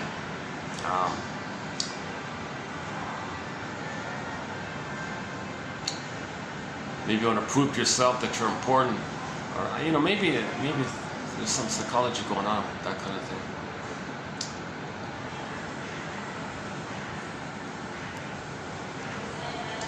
Where are we here? I forgive you for being so wounded and so hurt that you did these things. Where were we? I'm trying to get empathy for our parents. Okay, so you got to see them as people, not just parents. See your parents as people. Okay, enter play Bruce Springsteen, Independence Day, Toronto. The intro he gives. Okay, you know, if you look at the clip. You don't see him. The guy who filmed it was way up in the rafters. Everything's dark, but the audio is clear. You can hear him speaking. It begins with him saying, "Fathers and sons, fathers and sons." That one. Anyways, he says, "You're startled. You're surprised that your parents they're like people with dreams and things and didn't pan out. Dreams that didn't pan out. You're startled that they're kind of just like people like that." Still some blessings, they tried their best, but they're hurt and they're upset, couldn't meet your needs. Still some positive efforts. Can you handle this kind of ambivalence like this kind of confusion of the two sides of it all? So step one, your parents are people. Just like the title of the book, Babies Are Human Beings. Well, parents are human beings. Your parents are human beings. Babies are human beings. That's the bigger one, the more important one. Babies are human beings. Well, your parents were babies once upon a time, and babies are human beings. And babies are trusting and vulnerable, and they can be hurt. They can easily be hurt. They're very tender and sensitive. They have a full trust on the mother, and the mother crushes them. So our parents may have had that experience. Then they coped with it. They froze up their soul. Okay, develop the false self, and with the false self, yes, they can function in life with the false self. Yes, they can deal with the external world with the false self and pay the bills with the false self and drive a car with the false self. They can function with the false self, but meanwhile, all the pain around the loss of the true self is there. Now that pain part that's denied, repressed, a lot of energy in there, that leads to the puppet master. So the puppet master gets the person to reenact and communicate and cry for love around this. So your parents' behavior comes from wounds and traumas, and if those parents grow up and have children themselves and they're coming from those same old wounds and traumas, then they won't see their children like that, because when they look at their children, they see them as themselves, and they play the angry mother. And so one version is Bergler's one version of it is to express anger at the mother. Look, mother of mine, look, world. Look at what my mother did to me. You see my child here? I'm going to show you what my mother did to me. I'm gonna play my child in the role of me back then. And I'm going to treat my child the way my mother treated me. And that's my way to communicate and show you, world, what my mother did to me. What a disturbing, perverse, sad thing to do that in your attempt to express your anger at the mother. And with the fantasy that mother will apologize, invent a time machine, take it back in the nursery and change everything. It's nonsense. It's not going to work like this. But that's this idea of showing up the mother is code for your anger at the mother, and this traces back to the baby being angry at the mother for hurting him. So he's still angry at the mother. So how does he express his anger at his mother? How does he express his anger at his mother? So he has a child, tells the world, look, world, I'm going to show my mother up. I'm going to tell you all what my mother did to me. Watch me. See that child? That's me. I'm her. Look what I did. That's what my mother did to me. See, world? See, you're trying to embarrass your mother, show her up. That's kind of like showing your anger at the mother. I'm still a little question mark in that kind of area, but that's one variation or one technique people may use to express their anger at the mother, i.e. show them up by doing this. And we're not making sense. It doesn't work. You're not, okay? Now the person doing this is meant for them to observe themselves that they're angry at the mother. Like if they're imitating the mother and treating their child the way the mother treated them, that's meant for them to know and get the story that that's how the mother treated them. My goodness. I want a sec here. A little distracting thing in front of me here. Hold on. Hey. Oh, there's my bed. Let me make a little side tour here. Hold on a second. Let's wait till this thing passes by.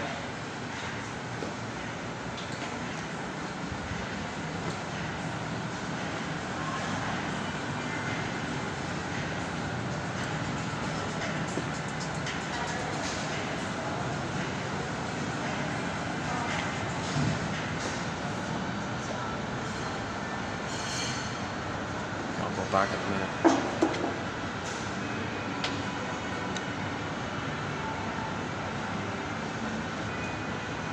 Yeah, hang in there, we'll get to today's quotes. Hang in there.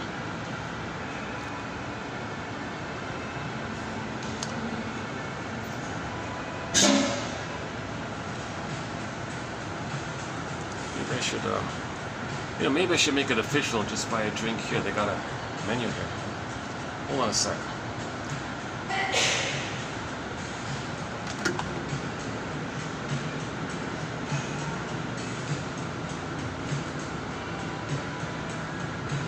Just buy a water or something.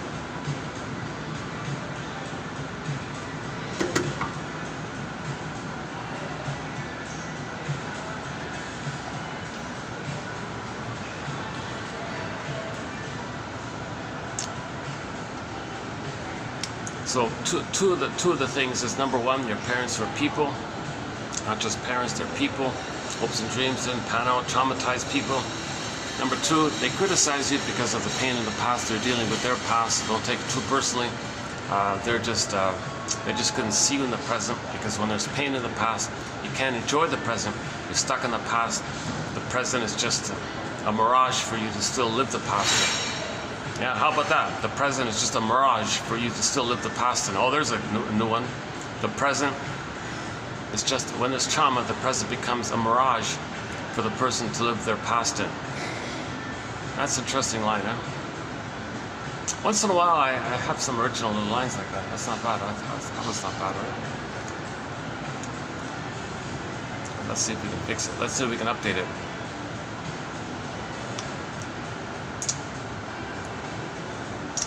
Okay, so let's try to make it personal. So my parents, let's say, saw their lives as a mirage of their past. No, it doesn't work. That doesn't work. Hang on, okay, let's fix it. Okay, scrap that. They go back. Yeah. Oh, there's a highly distracting scene just over there. So let's wait till they pass by.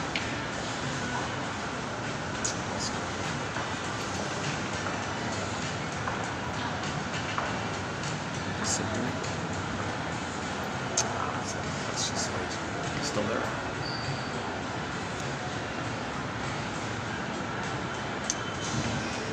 Okay, I don't know what's...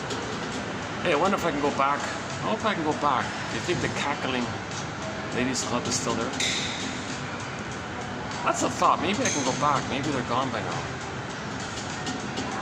Are they really going to spend the whole afternoon?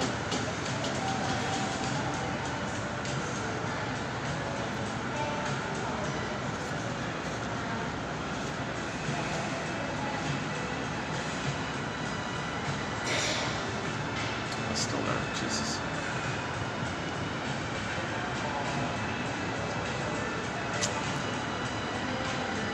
Okay, actually I was the other...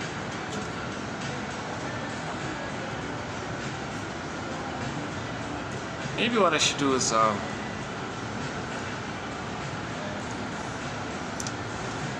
cut my losses and just go on with the quotes here. I'm trying to save this introduction. I'm trying to get back to the flow of the introduction here. So the word of the year by the Merriam-Webster Dictionary Company was authentic. Last year, 2023, authentic. We're born with an authentic self, a home within, beingness, embodiment, emotional body, feeling self, ontological self, sense of self, this home within. And from this beingness, you have your pleasant feelings called the golden ball, which joy and sadness represent. And that's the normal state of affairs. I feel, therefore I am. Okay, now when we say feelings, we mean the primary basic feelings that joy and sadness represent. Now if the feelings go down the well, or the beingness gets frozen like Snow White, frozen in a coffin, everything's frozen, you know, or the beingness becomes a statue, the beingness becomes petrified, sometimes the beingness is in a worse condition. So that means it wasn't safe for the baby to have his beingness. The mother failed him, the mother betrayed him, so the baby had to protect himself. So he took his beingness, flash freezes it, okay, puts it in a cold storage kind of thing, and exiles it. That's Snow White, emotional hypothermia, emotional coma, emotional catatony, in the box, in the forest, in the box, and she's in a coma like that. That's a metaphor that our beingness is away from us, and there's a barrier there, and so we feel empty like that because we're disconnected, we're detached from our beingness. The baby did it to protect it. The baby had to hide it. Okay. Now, when the pain, now what's left? Well, he's got to do things in the mind to make him unaware of the pain around him, called defense mechanisms. So he'll blame others, or take an identity that in the uterus he was on the throne, so he'll think he's a little king or god like this, blame others, or and of course he's going to repeat what caused that again and again, hoping to get a better outcome for the past. And in the way it's repeated varies. In cases when the trauma is prior to 18 months of age, when he repeats the thing, he finds proxies to play himself. He identified with the mother, shames the proxy because the proxy is him, and the mother shamed him. He's the mother who shames himself. So he finds a proxy to play himself, to distract him of the pain of him shaming himself. He shames the proxy to make him unaware that he shamed himself, though his mother shamed him. And he enjoys it because he's one with the mother, bliss with the mother. He's got that oceanic feeling with the mother. And this is a perverse gaiety, pathological joy kind of thing, called Schadenfreude. So he hurts people and he's laughing because he feels safe with the mother. And when you're safe with the mother, you get a blissful feeling, and the pain of it, you proxify. The proxy expresses your pain. It's called externalization. So you see your pain being externalized, i.e. someone else's. You see it display your pain. It distracts you from the pain, so you feel safe by all this. But the truth is you are in pain. That someone else expresses it, it distracts you that you feel pain. The remaining pain is numbed over with the endorphins called the swoon. The swoon, the endorphins, the pain, the endorphins. Emily Dickinson, there's a pain so utter, swallow something up, the person goes in a swoon. I'm trying to catch up here, that's why. Are they gone? Oh, it's still there. Oh, Jesus Christ.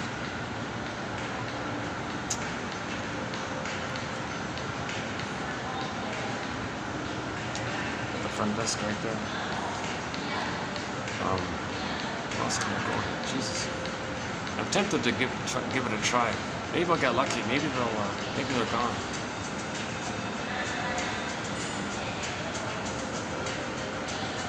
It's worth a try if they are gone. It's worth a try. If those cackling ladies are still there, jeez. If they're making it like a day-long, picnic out of it, right? Like they're just loitering around. The kids are in school, I guess. Their husbands are in the factories, running the factories or whatever. So these desperate housewives.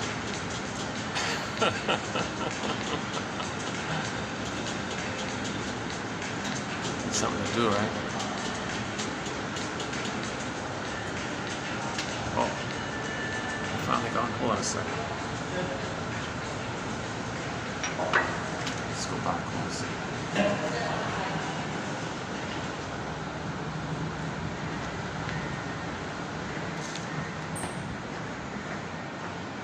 Oh, they're still there. Oh, pieces. They're still there. Jesus Christ.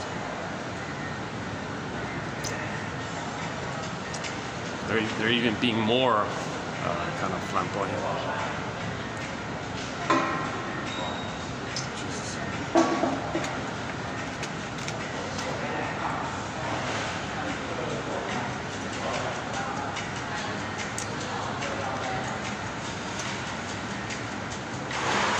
Where's the guard? Why doesn't the guard kick him out? He's okay. I'm doing something very benign. I got kicked out.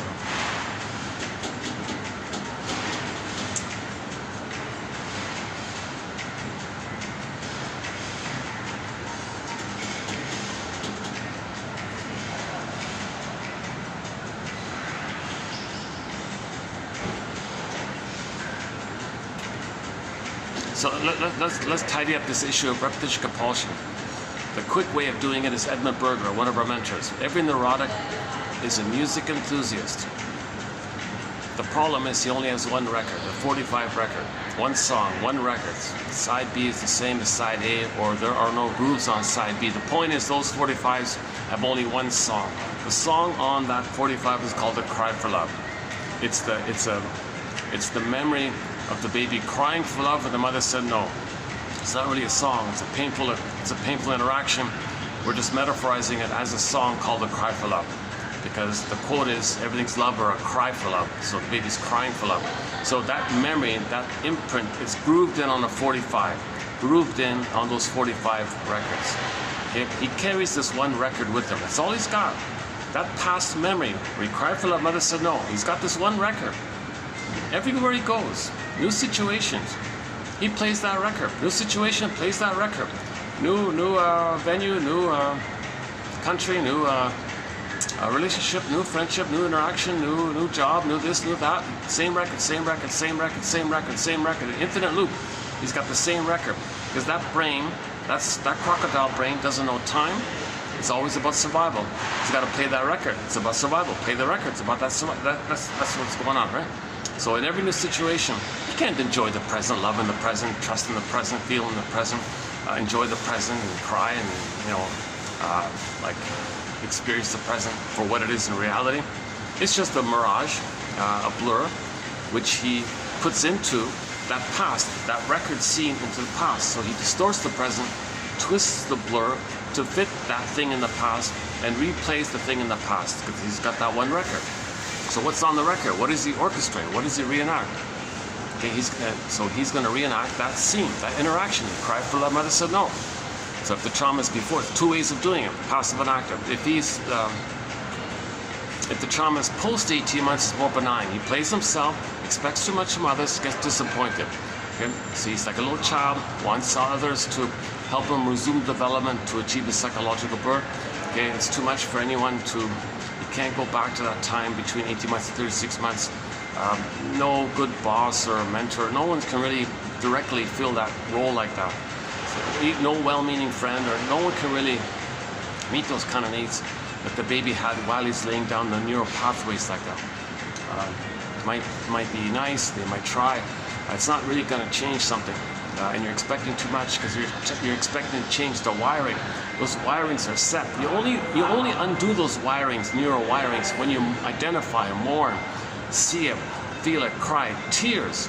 Okay, you got to do some kind of tear thing. I mean, like a genuine mourning thing. All of the joy for which you pray, all of the happiness for which you seek, is 100 tears away. You got to do the 100 tears away thing. Seeing his founder shepherd. So no well-meaning. No what? Still there. Let's check again.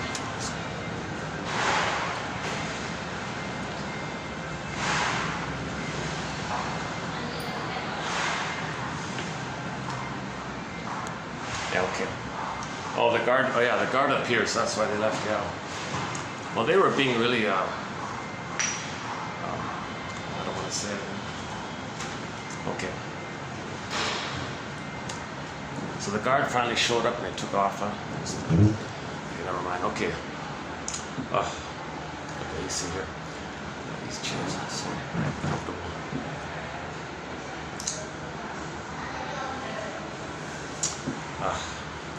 These curvy kind of chairs don't. Just.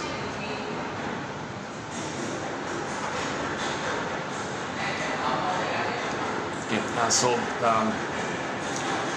if the trauma is post 18 months, but before 36 months, during the so-called famous rapprochement phase, now Voyager phase, okay, so they can play themselves still. So they're childlike. They want a parent to, you know, give them the message, like play with them kind of thing, but give them the message that they're there, that they support them, emotional refueling, like little improv like that, little community matching like that. So the source point is between 18 months and 36 months, the child explores. Okay, he graduated out of the egg. He graduated out of the time that he's a little god and the world's my oyster phase. He kind of passed through all that. So now he went to now Voyager phase. Oh, I got the window washers right in front of me. Okay.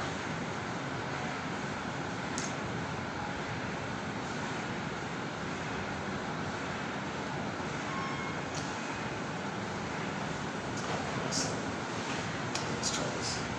Maybe I can just do it like this.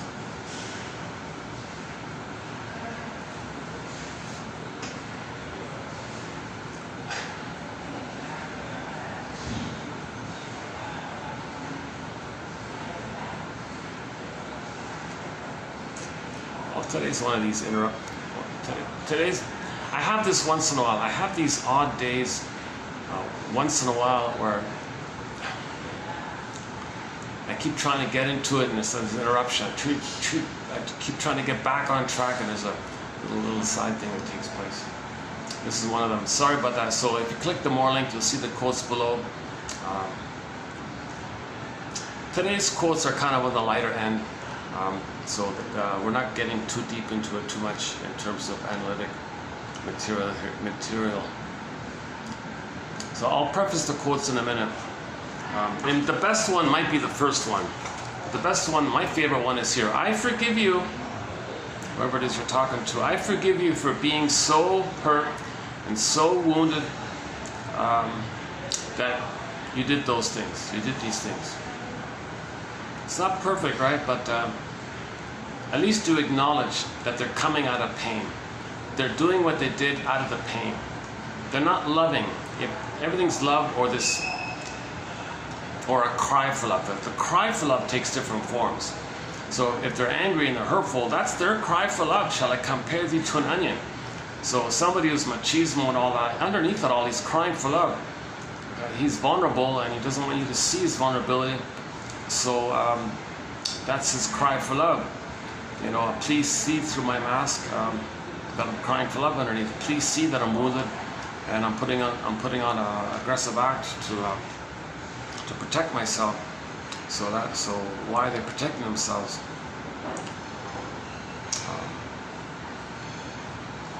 So TQ22, 2822, the things you dislike in a person, those things are their defenses against fear. So that's a cry for love, right?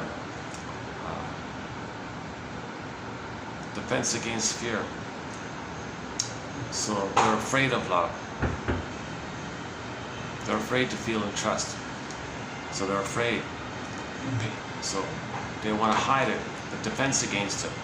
But shall I compare thee to an onion? If you layer it all down, it's always this. It always goes back to some kind of cry for love. It's just layered upon layered upon layered. Defense against defense against defense.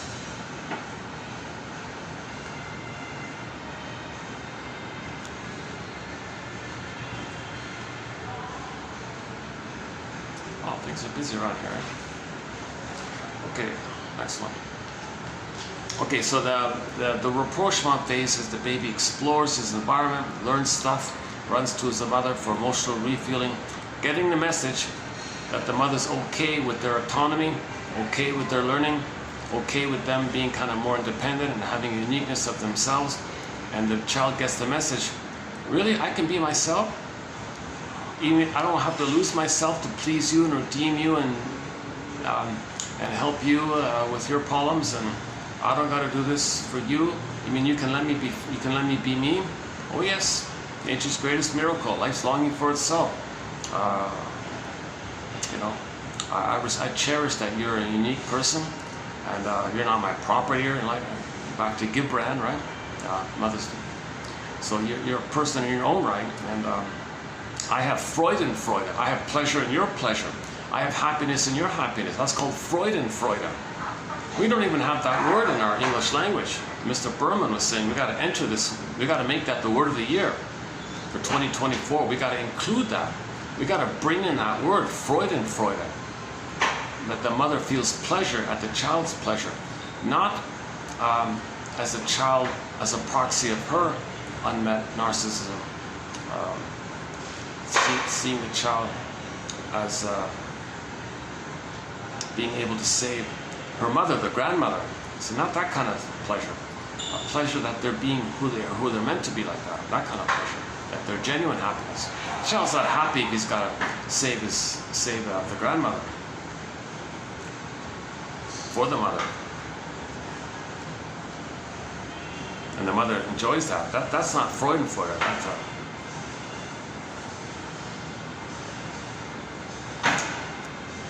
sorry. Jeez, I'm really off track here today. My goodness. Should I just give up this video and do it over again?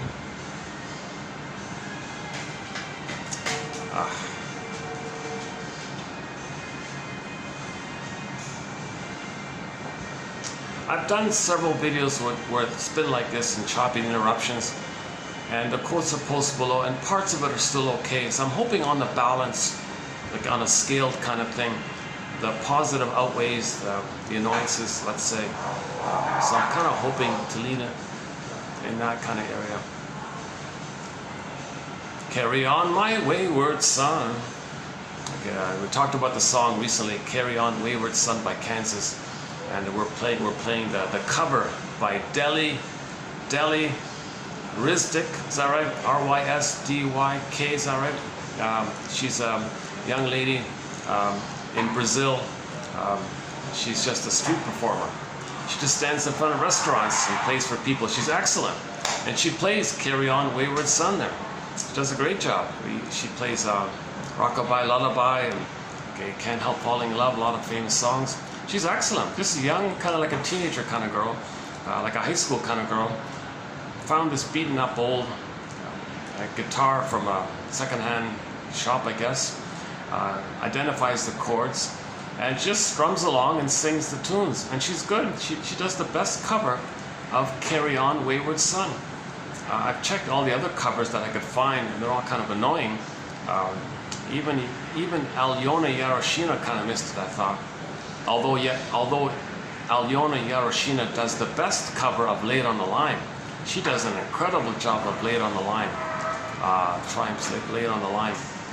But that one about Carry On Wayward Son, the only one that can cover it, I thought, so far, is Deli, D as in David, E-double-L-Y, Deli Rysdyk, R-Y-S-D-Y-K, I think. Rysdyk, is that right? Out of Brazil. She got 250,000 views, so she got a lot of views on it. But no record deal, no contract, nobody signed her.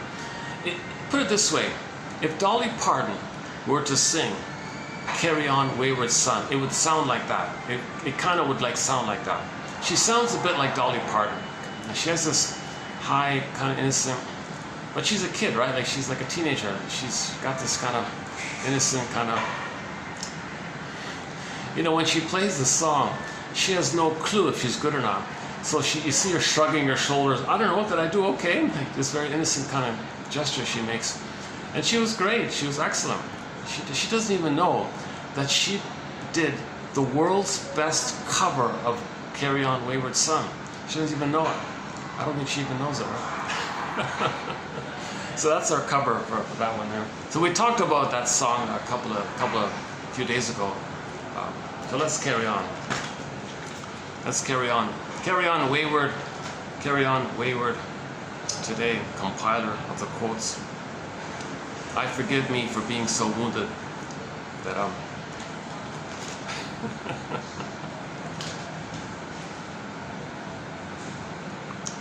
I must have a very good reason for not doing a great job today. Yes, because I'm triggered, I'm reminded of the past, I got pain in the past, little things remind me of the past. That's a good reason if you're reminded of the past and you can process the past. Well, that's a pretty good reason. You're trying to heal. You're trying to face this stuff. So it's called anxiety. Things in the present remind you of the fears of the past. The language of the fears in the past are physiological, so you might feel embarrassed. So embarrassment's at the console, inside out too. Anxiety, a little manicky in the movements. Okay, and then is there sarcasm in there? Not too much for me, but yeah, maybe I might make the odd sarcastic comment, and maybe I think I did make one slightly sarcastic comment about the squawking ladies, right? That's sarcastic, right? The desperate housewife. So there's a little sarcasm there. So anxiety, what is it? Anxiety, embarrassment. So I'm a little embarrassed. The sarcasm, a little bit. The ennui, and what's the other one? Envy. Well, how amazing this would be. Yeah, so when I found that nice room at the beginning, oh, what a nice room. Oh my God, oh, I love this room. Oh, please can I have this room? It kicked me out, right? But for a while there, I had the positive, benign side of envy, where you over-idealize something and wish you could have it. Now, I don't hate it, but I don't hate that I don't have it, but I understand that part. But there was maybe a little bit of maybe what the Spanish call emulative envy, means you admire it so much. They don't really focus on envy too much on the Inside Out 2 story, because she's only 15, so it's not really there yet. But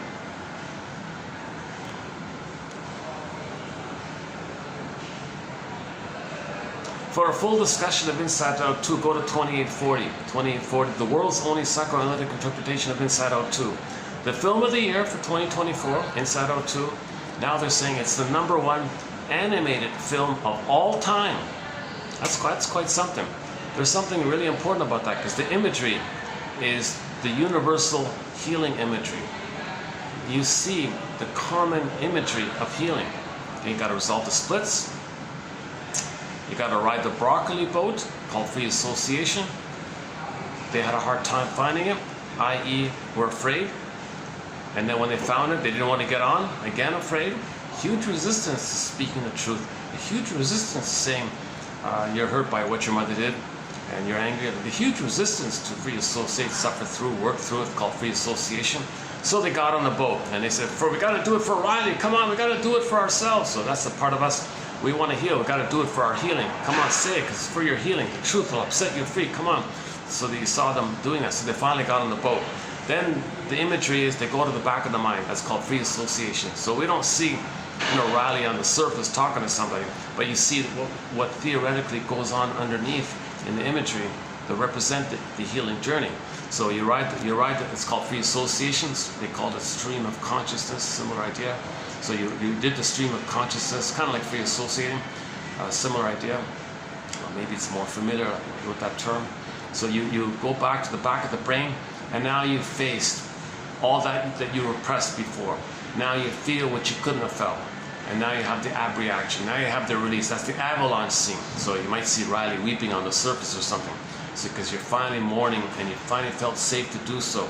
The free association helped you to feel safe. So when you feel safe, the repressed feelings that you denied earlier, now the healing effort, it's going to come up. So you saw the avalanche scene where all those repressed memories, or many of the repressed memories, come to the consciousness. You got the cables there. And now with the cables coming up, now you got the two sides. Wait a minute, it's not either or. Mother's not a goddess or demon. I'm not this special, entitled little baby king, God, whatever. I'm not this no good, always no good, never good enough. Okay, wait a minute, there's something in the middle here. So I'm partly this, I'm partly that. Okay, I'm good, but I'm hurt. When I'm hurt, I'm confused. I'm not kind when I'm hurt. But I'm really kind, but when I'm hurt, I'm not kind. But I'm kind, but I'm not kind. So he did this kind of embed. So you saw this flipping back and forth of the opposites. They call tension of the opposites, this ambivalence of the opposites. So she was trying to, what's going on here? So you saw the imagery. Pop away those two false part selves, get a whole self. So instead of part self, you got to get one whole self. So the conclusion was you got a whole sense of self, a new sense of self. I don't remember if they made it a different color, or they made it bigger, or they showed it more vibrant or more colorful. I don't know, but I would think that the sense of self would have a different beauty to it rather than the various part selves. But anyways, you got a whole sense of self. And to get there, you saw the 9 characters doing the group hug. So when you saw the group hug, That's like containing, holding, embracing, accepting, embracing. Come on everyone, come on team, for healing, for our healing. See the two sides. Don't split, don't split. Splitting is because of the pain. But we can face the pain. We can admit it now. We free associated. We felt safe. We want to heal now. For Riley, we want to heal. See the two sides. See the two sides. See the two sides. So you got this confusion. Right? Riley was all confused. I'm kind. No, I'm not kind. I'm caring. No, I'm not caring. What's going on? What is it? Either. What? You know, it's not an either or. It's not an either or. It's a both and. It's something that embraces the two. So you saw the group hug, and then sure enough, okay, you got your sense of self. Now you're back in the body. When you're back in the body, you're more whole, hence healed. Then her symptoms went away. She calmed down. She was breathing better. She was more relaxed. Okay, and she was a team player. She could apologize for the mistakes she made before. She got back her friends, made new friends, got a scholarship. The coach said she's so mature now. Oh, we want to have her on a team. We got to give her a scholarship. She's a mature woman. She's she's a real value like that, to have like an adult on the scene. We need adults in the room. You know, there's an adult now. We got a psychological birth here. She got a scholarship. She's valued. She's the fellows like her now, and so she's got. The basic result of being connected to yourself, being connected to your real self, your authentic self, your true self, your embodiment, your home within. She got the home within. It's like the Odysseus. Odysseus got back home and then was reunited with her feelings. Ithaca was the home. So same idea. This is the common monomyth that we had our embodiment, we lost it, want to get it back. We had our beingness, okay, Snow White, okay, Rapunzel, exile, want to get it back. Gold the ball down, don't want to get it back. Okay, what's her name again? Miss Core on the field. Earth opens up, got pulls on, comes back as Persephone. Oh, wait a minute. Miss Core got pulled down, Demeter, and then she came back as Persephone. Also Persephone.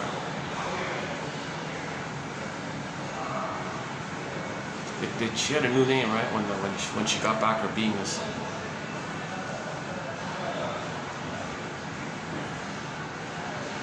Okay, so the rapprochement phase of development is the child got out of the egg, the fusion, got out of the symbiosis, hatched out, went through the world as my oyster phase, where he's a little god, little king, so special, all this. That all got resolved. At 18 months, at 36 months, he's sort of halfway to his birth, psychological birth. So that's the phase where he explores. Now, Voyager, seek thou forth. He looks around, finds a frog. Mommy, look, I found a frog. Now, if the mother says, I'm busy, leave me alone, okay, he's rebuffed. If the mother or father or somebody rebuffs them, okay, he thinks, oh, wait a minute. You mean if I learn, if I'm curious, if I find out what I like, if I find out what my uniqueness, I lose my mother? I don't want to lose my mother. Okay, don't learn. That's the message they get. So they're frozen there. So the mother gives the message, no, you can learn about frogs. I'll even teach you, I'll even read you a story about frogs. Really? You're okay with my learning about stuff? Yes, yes. So that's like she gives like a little extra for his knowledge. Reads him a kid's book or something. Oh my God, Ma, you're okay with me learning. You mean you don't, like, you're really okay with me being me? You know, then I don't take care of you. No, that's not your job to take care of me, baby. Your job's to be you. You were born here to serve me and take care of me. You're born to be you. I'm born to, oh wow, it's awesome. Because some children get that message, so they give up like that. Then they become the pleasers and the clingers and the caretakers, and placating and appeasing, because they're still in that kind of place. Mother, come on. Provide the communicative matching, provide the improv, provide the message that you'll be there for me while I'm learning, and give me the message that I can be myself. So in that area, people are childlike. So when people play, back to the record, the 45 record, when they play the record and they come from that more benign place, they play that childhood place and want others to be the good parent. For back then, no one can do it. It's too much, so they're disappointed, again disappointed, again disappointed, again disappointed. Now the person does this ad nauseum infinitely, okay, to get the message finally, but that's what happened originally. We repeat because we forgot, we don't remember. We repeat to try to remember. Once we remember, make the inference and remember, we stop repeating. And in the midway of all that's called, is the ab reaction, working through, suffering through. So you gotta feel safe with somebody. If you're in the presence of a caring person, you feel safe. When you feel safe, your feelings come up. If you don't feel safe, you clamp down. So you got to feel safe with somebody. You can't do it on your own because so you're not gonna get enough level of safety like that. And so people go in the woods and they try to feel safe in the woods. Then you got people running around with their ATVs and motorcycles and loggers and all kind of other characters, and so you never really feel safe doing this on your own kind of thing. And so you want to find an analyst who did this, who understands this, and says to you, you must have a very good reason for saying this. You feel safe, he validates. The mother was invalidating, the shrink is validating, so you feel safe by that. And then you realize that your mother didn't validate you, but he's validating. So it brings up that you weren't validated, your feelings weren't validated, that you were gaslit, not validated. Alice Miller calls it growing up in an invalidating environment. Shrink says, things like, what's the hardest thing about that? Okay, you really want to hear? Yeah, tell me more. Go on, tell me more. What's the hardest thing about that? So he's listening. He's there for you. He's present. You feel safe.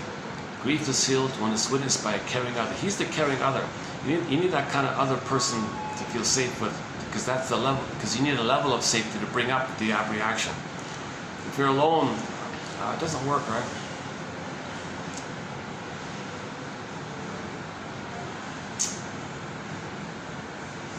Or it's slower, let's say, or it takes a longer time, let's say, and you heal bit by bit, like the gardening metaphor. Slowly interpret your dreams in the morning. Slowly interpret your dreams in the morning. That kind of thing.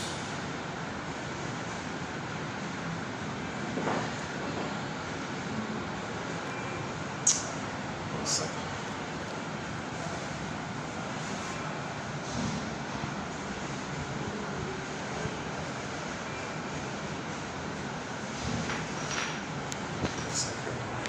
Let me just take a small break here.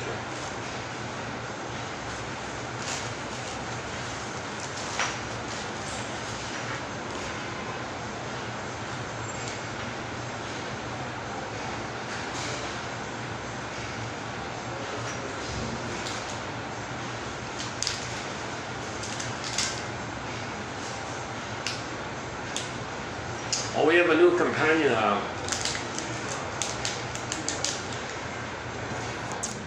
I just discovered a new companion snack. So yeah, do you want to show it to you? I'm not breaking any rules, am I? So we have companion beverages, companion snacks and things. So I think this is going to be a new companion snack. It's from Italy, imported. It's just a cracker. It's called Loacker, is that right? Tortina. Triple chocolate. So I just found that it's pretty good. Yeah, it's pretty good.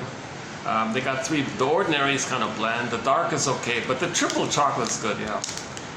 The dark and the triple chocolate. So I'm gonna maybe add these as companion snacks to our collection here. So if you're studying, if you're reading these quotes, get some of these to keep you company.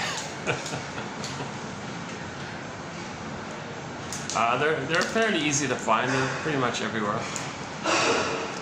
You get 3 of these little biscuits in a little box. It's not. You gotta pay, of course, but they're tasty. They're really. It's quite a treat. It's an affordable treat. It's a manageable affordable treat. Never even heard of it. So it's called. We're getting it in there. Tortina. There it is. The Tortina triple chocolate. If you can't find the triple chocolate, just get the dark. That's also good. The dark and the triple chocolate. The basic one, the common one. Just forget that one. Get the other ones. The dark or the triple one.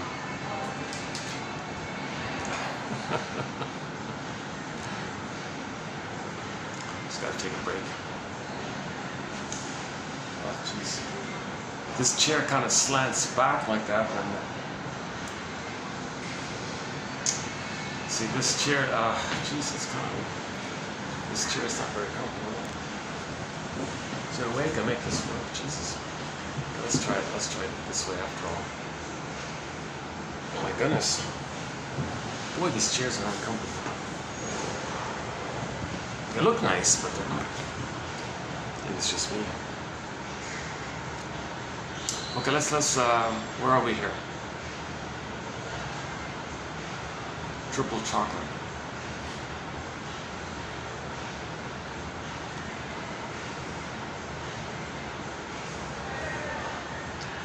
Okay, so let's go back to the record, that 45-week crave. So in new situations, if the person was traumatized post 18 months, okay, when they play the record, they play themselves. They see others as the promising, excellent parent, disappointed, disappointed, disappointed. Okay, so it's kind of benign like that. And the mindset is, I'm not okay, I'm defective, I'm no good, but you're the awesome parent, you're the awesome parent, I'm the no good child, you're the awesome parent. So they're replaying it, disappointed, disappointed. Okay, that's kind of benign like that. It's childish, yes. It's it looks, why are they so childish like that? What's wrong with them? Well, you got to be careful, because if the traumas prior to 18 months, they reject that. They've already given up with that. Their development's derailed, and what they do is they identified with the aggressor. Find proxies to play their soul, which they shame. So the proxies show vulnerability, they show childlike traits, they show that they want love, they want a good parent, that they're trusting, that you say you're a fool, you're an idiot. Okay, so they're replaying what happened to them. They were trusting, they were innocent, they needed love. The mother said no, the mother said no. They become the mother who says no. They find proxies to play them in the innocent side and shame them, devalue them. Then flip it, the ones they just hurt sees the mother that hurt them, and they're angry at the one they just hurt. So they shame someone and they hate them. Or in prejudice, they simply say others are no good and they're dangerous. So this is more perverse stuff. So ironically, and they may look pseudo-aggressive, they may look very intense or something, or hyper-tension or something. They may look frightening, or because they're very protective. They got a shield. The anger is the shield for their sorrow. Play delirium song called Self-Saboteur. So play the song Self-Saboteur by the band Delirium. Okay. Don't you know, that one there. Anger is just a shield for your sorrow. What is that? Is that the line? So you may think that the Stinger personality types, okay, where they identify with the aggressor and shame humanists, they reject humanists, they reject feelings and the quote-unquote human side of being human. They reject emotional development. They reject trust and intimacy and making I statements and free association and therapy and things like that. They reject all that stuff. They're just addicted to being one with the mother. They're in this perverse pleasure of the gaiety of being one with the mother. It's a symbiotic fusion. Their own humanists, they shame them to get that addiction with the mother. So the flower associated with this addiction is a narcissus flower, a little white flower. You can see it. You can see it on the front cover of Lowen's book called Narcissism, the little white flower. So they're addicted to it. They're addicted to hate. They're addicted to rejecting others themselves, because they're the mother that rejected themselves. That preserves the trauma bond. It's this perverse kind of pleasure. So there's Burglar's line for this is making the pleasure of the pain, the pleasure and displeasure phenomenon principle. His jargon is psychic masochism. The libidinalization of mother shaming you. You libidinalize it, make it pleasurable, then you become that. Then you feel the pleasure. It's sick stuff. So the stingers, they may look more capable in the survival area, because they're rejecting the feeling area and the loving area and the trusting area and the healing area and the reality that we're all people like this. They're just playing infantile God. They're the mother, infantile God, survival slogans. My agree to your agree. It's just, they're now back to today's quote, Archie Bunker slogan. So they're prejudiced like that. And they'll see everyone as no good and dangerous, like the Archie Bunker types. Coming out today, we'll be doing our first quote on that guy, that obnoxious guy, the cab driver guy. Never mind about his job. It's an honorable job, but the personality we're talking about. He's got a prejudiced personality. He's sort of like the typical poster boy of prejudice, right? The Archie Bunker guy. A lot of people worship this character. Unbelievable, right? Like he seems to be sort of like a theater screen version of some people in history who have that personality, and that personality allowed them to plunder and pillage. When you have that kind of equal opportunity bigot, he's an equal opportunity bigot. So we'll get to that one coming up. I don't want to focus too much on prejudice this time around, but yes, the sting of personality patterns are filled with prejudice, because their feeling of being no good and their mother being a monster, the fusion like that, it's repressed, they project. Okay? They project. Others are no good and they're dangerous. So, okay, when it's called splitting, splitting implies you put splitting and projection together, and that's the original 101 of prejudice. Okay, the split side that you don't know, it's repressed. When something's repressed, you project. So when people say others are no good and dangerous, that means you felt no good and you believed your mother was dangerous because she was, and you just amped it up, and it's too painful, it's exaggerated, so then you project it to make you unaware. But that preserves the splitting. See, when you preserve the splitting, you don't heal, you don't mourn, because it brings up the pain, and you got to feel safe to do so. They don't feel safe to do so, so they revert to the old traditional archaic primitive defense mechanism known as the splitting mechanism. Okay, all babies split in the beginning to manage the thing, but if the mother's always listened to and they keep using it, so that's code for that the mother was very rejecting, very refusing, consistently, again and again she was misattuned, again and again she was malattuned, she was narcissistic, she was emotionally immature, she was lower functioning BPD, maybe she was Iago, maybe she was cynical, maybe she had filled with ennui, maybe she got too much trauma herself.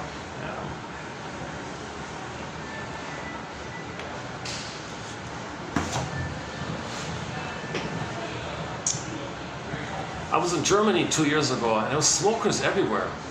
Here there's a fair bit of smoking here as well.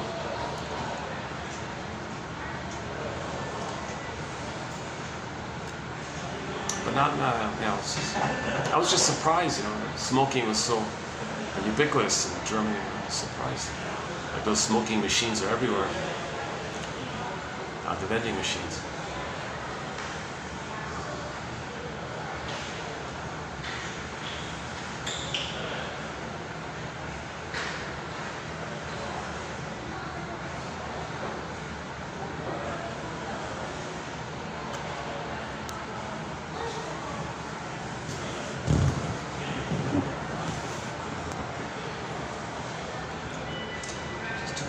Pillow here.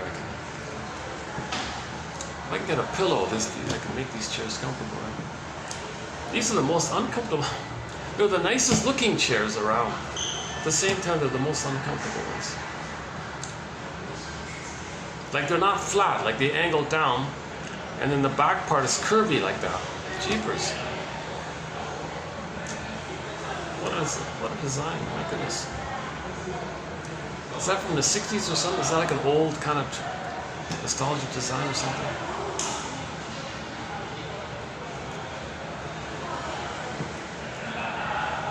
Okay, where are we here? Okay, so all babies begin with "I'm not okay, you're okay." Okay, so when the mother doesn't love the baby, he's in pain, guilt, debt, sin. He's not a sinner. He just feels guilty because he couldn't save the mother. Maybe because he's defective, because mother rejected him. Why did the mother reject him? Is he defective? So he would try to save the mother. Mother, I'll save you. He can't save the mother. He failed. He's guilty. So now he's got this unconscious guilt. And he always feels guilty. Guilt and debt. Always in debt to the mother. So he's got to be loyal to her. He spends his whole life trying to redeem her and save her. Mother, I'll fix you. I'll cure you. I'll heal you. What do you need? He thought the mother wanted the baby to be his mother. I'll be your mother if that's what you wanted. The baby will try every which way he can to try to save his mother. He can't. He'll fail. Always guilty. So the conclusion is, I'm no good. Okay? The mother's a monster. Splits it off. Hallucinates a goddess to feel safe, to survive. Oh, mother's good. So to survive, he's got to deny the reality that the mother hurt him, that the mother failed him, and hallucinate a goddess and believe the delusion that the mother's good. So there's the source point of a lot of, there's a source point here. So he's got to believe the mother's good to survive. Fairbairn's jargon is the moral defense. The baby's going to be like a little moral king judge. All right, I'm no good, mother's good, click, click. So he decides like that to understand the situation. He's got to see the mother's good to survive, taking the powder stuff or whatever he's being given, even though it's hurting him. No, it's good, denies that it's bad, splits it. So all babies begin with, I'm not okay, I'm not okay, you're okay. Now what the stingers do, they can't hold on to it. If this goes on and on and on, relentlessly, pain up day after day, week after week, month after month, baby gives up. He says, I can't take this anymore. I can't be the victim of my mother anymore. So he'll deny his humanness, so to speak. Well, his humanness is called arrested development. So his shame self, prior to 18 months, he'll project onto others. Say, others are no good. He'll revert back to the prior time in the uterus when he was a king on the throne. Okay, in the uterus, special, chosen, all that stuff. So he'll take that. For his attachment needs, he identifies with the aggressor, which maintains that blissful union. He thinks he's a little god that's bliss with the mother. He acts like the mother hurts him, bliss with the mother. It's got like a double addiction going on. It's very, very hard to get out of that. So a lot of brain chemistry in this area, it seems. So and it leads to perverse pleasure. The pleasure that you're one with the mother, that you're in the uterus, one with the mother, and you are the mother who hurt you. But to get that, you got to shame your soul, seen into proxies, perverse stuff. So, yeah, so the stingers, they don't hold on to the original, I'm not okay, you're okay.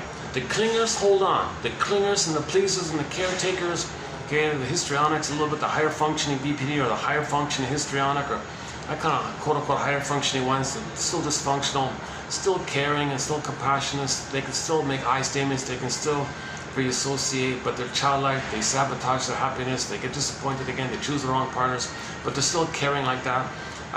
They've graduated out of envy, but they're into jealousy.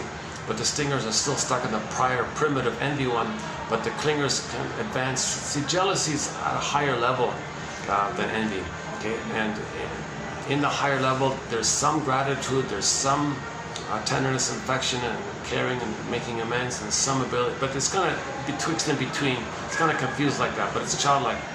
Stingers say, forget all that. Forget my human side of it all. Others, I'll see it in others and reject it. That keeps me addicted to the mother. Okay, that's called the stinger personality patterns. So they don't hold on to the basic mindset of I'm okay, I'm not okay, you're okay, which the clingers do. See, when the clingers hold on to it, they can continue forward like that, so to speak, to get to I'm okay, you're okay. When the stingers, this natural process is quote unquote derailed. So they're not okayness, no, others are not okay. Then they shame it. It's very derailed like that. Okay, so they refuse, I'm not okay, you're okay. They refuse it. No, you're not okay. I'm the infantile God, I'm my mother, I'm okay. And they're stuck being addicted, playing infantile God, perverse pleasure, being one with the mother, huge mother complex, of course. So the stingers, look, they have more pain, hence more guilt, hence more aggression, more anger, so they're more assertive, like more aggressive, negative assertive, called negative aggression, like that. So they'll mock feelings, they'll mock innocence, they'll mock the feminine principle, they'll mock, put down, belittle, anything about that's human, anything about trusting, anything about feeling, anything about development, therapy, or all that stuff. Berman jokes, yeah, if you mock healing and take pleasure in all that, or the attempts to heal, you're a shattered Freudian, is the joke. So when the clinger plays the record, they play the original setup. I'm not okay, you're okay. When the stingers play the record, it's more complicated. First, they find a proxy to play their own humanness and shame it, damage it, belittle it, see it destroyed the way it's happened to them. And they get pleasure doing it because they're the aggressor who did that to them. Then they flip-flop. They really are angry at the mother, so The one they just shamed, they suddenly see as the mother that they now want to control like that. So they see others as no good and dangerous, and they got to fight with them. And they feel justified and make excuses like this. Because they all have survival anxiety. The stingers are coming from survival anxiety. The clingers are kind of post that. They want to thrive and live and love. They're kind of having a hard time like that. But they're out of the survival area. But the stingers are still in the crocodile mind area, meaning the amygdala is too flared up. There's too much activity in the amygdala or something because there's too much trauma. So they got to see things in terms of survival all the time. Mother's hurtful. The whole world's the mother. Got to fight with the mother. The whole world's innocent. That was them. Shame them to be the mother, but hate the mother. So this is called the stinger personality pattern. So when they replay the record, it's called, okay, the jargon is called identification with the aggressor. Now there's a whole body material about the stingers, okay, the survival slogans, scapegoating, the prejudice, okay, the BPD amalgam talked about yesterday. They don't feel associate, they don't want to feel or trust, so they flip and lie and duplicity, so that they may enter into advertising, PR, propaganda, because that's very good at decepting. So stingers are very good at deceptiveness because they're always in survival mode. So they're having fun always surviving and fooling you because mother fooled them and they're the mother who fools. So they fool you because you are them and they're the mother who fooled you and so on. So they have this intuition because in the brain there's a thing called the BPD amalgam. It allows them to play hollow mirrors, house of mirrors, now you see me, now you don't catch me if you can kind of thing. So this is, all this propaganda is duplicity, it's all this. It's all fooling, it's all deception. The best way to fool people is to include maybe a few misleading crumbs of truth. Truth is twisted to fool you. A half-truth is the father of many lies. So they're very intuitive to fool and deceive and lie and flip-flop and blame you. So they act like the victim. While they're the aggressor, they convince you they're the victim. They can flip things around. They can act like you said what they said. They can act like they said what you said. They can confuse you and flip it around because they're always in survival. And they don't understand that they hurt someone, because they didn't reach the place of empathy. Remember, they reject empathy. If somebody's empathy, that's goodness. They hate goodness. If there's any kind of goodness out there, to have the safety of an identity of being one with the mother, to have a mother, they gotta hate goodness. To condition to have a mother is to hate goodness, because mother hated their goodness. So if they see goodness out there, somebody being nice or something, they gotta hate it and see it damaged, then they feel excited and gleeful and giddy and giggy because they're one with the mother. They feel excited like that because they feel this blissful feeling, this ooh feeling that babies feel in the uterus, or their ecstasy in the uterus kind of thing. So they get this giddy kind of feeling, they get a little glimpse of it. So then they're addicted to it. So they gotta shame goodness, hate goodness. And the short sellers say, yeah, we get perverse pleasure destroying the goodness. Short selling is about envy, not about greed. Greed is a tool of the envy. So yesterday's topic.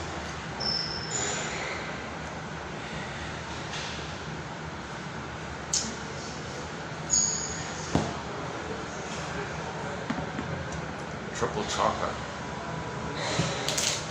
Just discovered this. Yeah, I told you already. Triple chocolate, made in Italy. I've seen this in the shops. I've never bothered with it. I never tried it or something. Finally, I just thought, what is this? Why don't I just try this? From South Tyrol, Italy. Obviously a city in Italy called South Tyrol. There must be a factory there that makes it, huh? Yeah, it's called tortina. Tortina, mamma mia, tortina. Where's my tortina? Where's my pesca? It's great, it's good, it's good. I'm hooked. I'm gonna be a regular. And it's affordable, especially, it was on sale, that's why.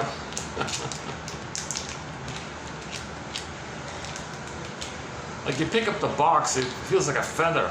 You gotta be kidding, I'm not gonna pay all this just for a thing that feels like a feather. It was on sale, I tried it once. Okay, it's 60% dark chocolate, yeah.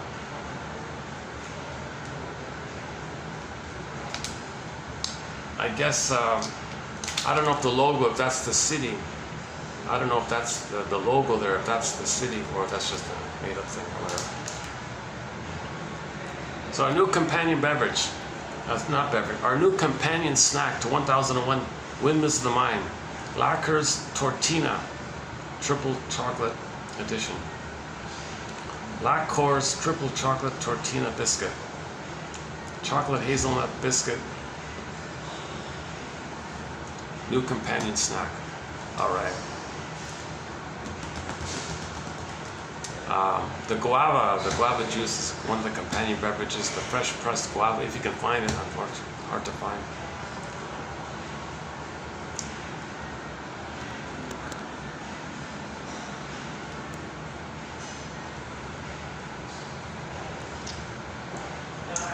Okay, so again, stingers just think in terms of survival. Loving, feeling, forget it. They reject, there's too much pain around it, so they don't bother anymore. They're just addicted to playing it for God being the mother. So that's the deal with the guy with the horns. Okay, when the baby's traumatized, the image of the mother is the guy with the horns. He identifies with that to deal with that. So the devil character means the mother robbed the child's ability and need and wish and was born to live, fixated, identify with her, repeats the reverse of it onto others. If the mother denied that in them, and they go on again and again and again denying in others, you say, he's the evil. They made a deal with the devil, he said, worship the devil. Okay, well, I mean, the devil image is an imago based on his rage and greed. And he thinks, if I'm not going to be this voracious, angry creature, if I'm not going to be greedy and aggressive, okay, then that image is going to eat me. Eat or be eaten. So my greed or your greed. So the slogan of the short sellers is my greed or your greed. That's the official slogan. You can see it on YouTube. The guy said, look, you see, stingers don't understand the clinger mind. They don't, let alone the healthy mind. Like, they don't understand it. They see the world through the stinger mind. That's why they're insistent and demanding on the jungle slogans. You can't ask Archie Bunker to think like, in a reasonable, balanced way. You get enraged, he shout at you or something. Like, he just enraged because his survival's at stake. What? Feel, trust others are people? I can't trust people. I trusted my mother. I can't trust. He's just too much pain. Anger is just too pronounced. His amygdala is too flared up like that.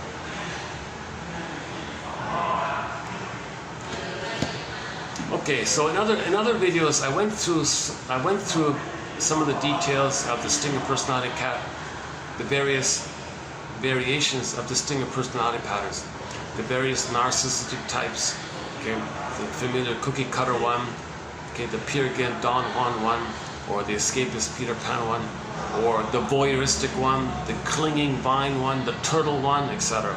The bully one, of course, the bully pattern. Iago one, Iago, that's the sneaky guy hiding somewhere, spreads rumors against others, and then feels giddy when he can trick goodness in A and goodness in B to damage each other's goodness, and he's behind the scenes laughing at it all, enjoying the show. His mother destroyed his goodness, he becomes her, he wants to destroy goodness. So he uses proxies, he uses those of the bully pattern as proxies for him, and he hides behind because he's the voyeur. That unique version is called Iago. Iago spreads rumors through various shells, and no one identifies, so he's giddy like that, he's safe, he's so giddy like that, and then he sees things being damaged. See, mother, we're one, we're peas in a pod, I'm you damage me, I'm just like you, mother, you love me, mother? So it's perverse stuff. He's looking for mother's love, still crying for mother's love. Can you believe him? He's destroying the planet for a quick buck to find mother's love. Is that going to work? Is he going to go back in a time machine? Is he going to get mother's love? He's not aware of it. So, as above, so below, inside out. We create a template and we, okay, let's just pause there for a minute. Okay, also with the stinger personality patterns, we talk about some of their songs. All these belligerent, kind of cruel kind of songs come from there. I won't go into that. A lot of jungle survival slogans come from there. Their humor, it's always dark humor, bitter banter, subtle innuendo that puts others down. Because remember, their soul is projected onto others, and they put others down to put down their soul, because they're the mother who put down their soul. So they get a giddy like this. That's called Schadenfreude, taking pleasure in other people's pain. They feel pleasure. It's perverse pleasure, morbid gaiety, because it keeps them one with the mother. When they perversely attack their own soul, but find others to play their soul, attack them. So when they see others in pain, they feel, look, mother, we're one. You know, this stuff. So we talk about how their humor is kind of all this black humor, dark humor, and okay, ennui is, and we talk about include ennui now in this area. The BPD amalgam, the ability to fool people by hollow mirrors, house of mirrors, always step ahead of you because flip-flop, shape. Are you there? No, they're there. Are you there? No, you're there. You mean that? No, you meant that. You meant that? And you meant that. So they can lie and be duplicitous like this. And it's just quicksilver.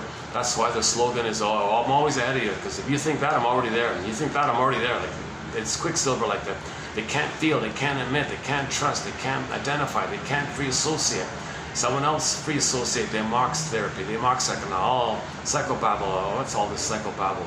Freud was an idiot, yeah. So let's cherry pick the bad things about him and focus on that.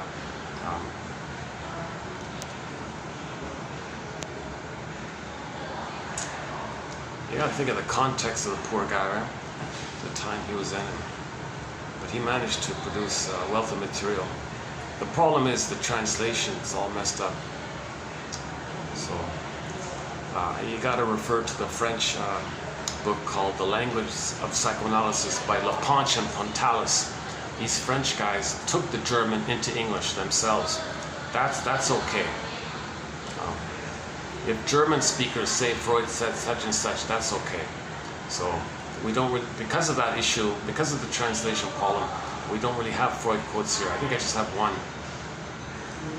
from that famous essay, Repeating Memory, Working Through. Okay, and there's more. Okay, there's more with the Stinger personality patterns. There's a lot going on there. But the identification with the aggressor, okay. The survival anxiety issue, rejecting the humanness in others, because that was their humanness. They see onto others, and they're the mother who took it away, their goodness. The main emotions are hate, greed, envy, grenvy, spite, vindictiveness, schadenfreude, grievance collecting, Bergler calls it injustice collecting. The yardstick's impossible, right? If something's not the perfect mother for the past, they hate it. Idealized, devalued like that, so they usually devalue it. Cynicism is very pronounced. They're constantly cynical and sarcastic, so ennui is there. They may seek manic behaviors, adrenaline rushes to distract them from the pain of the depression underneath, manic depressive kind of phenomena. So there's a poverty of inner experiences. Karen Horney calls it her famous essay, Poverty of Inner Experiences.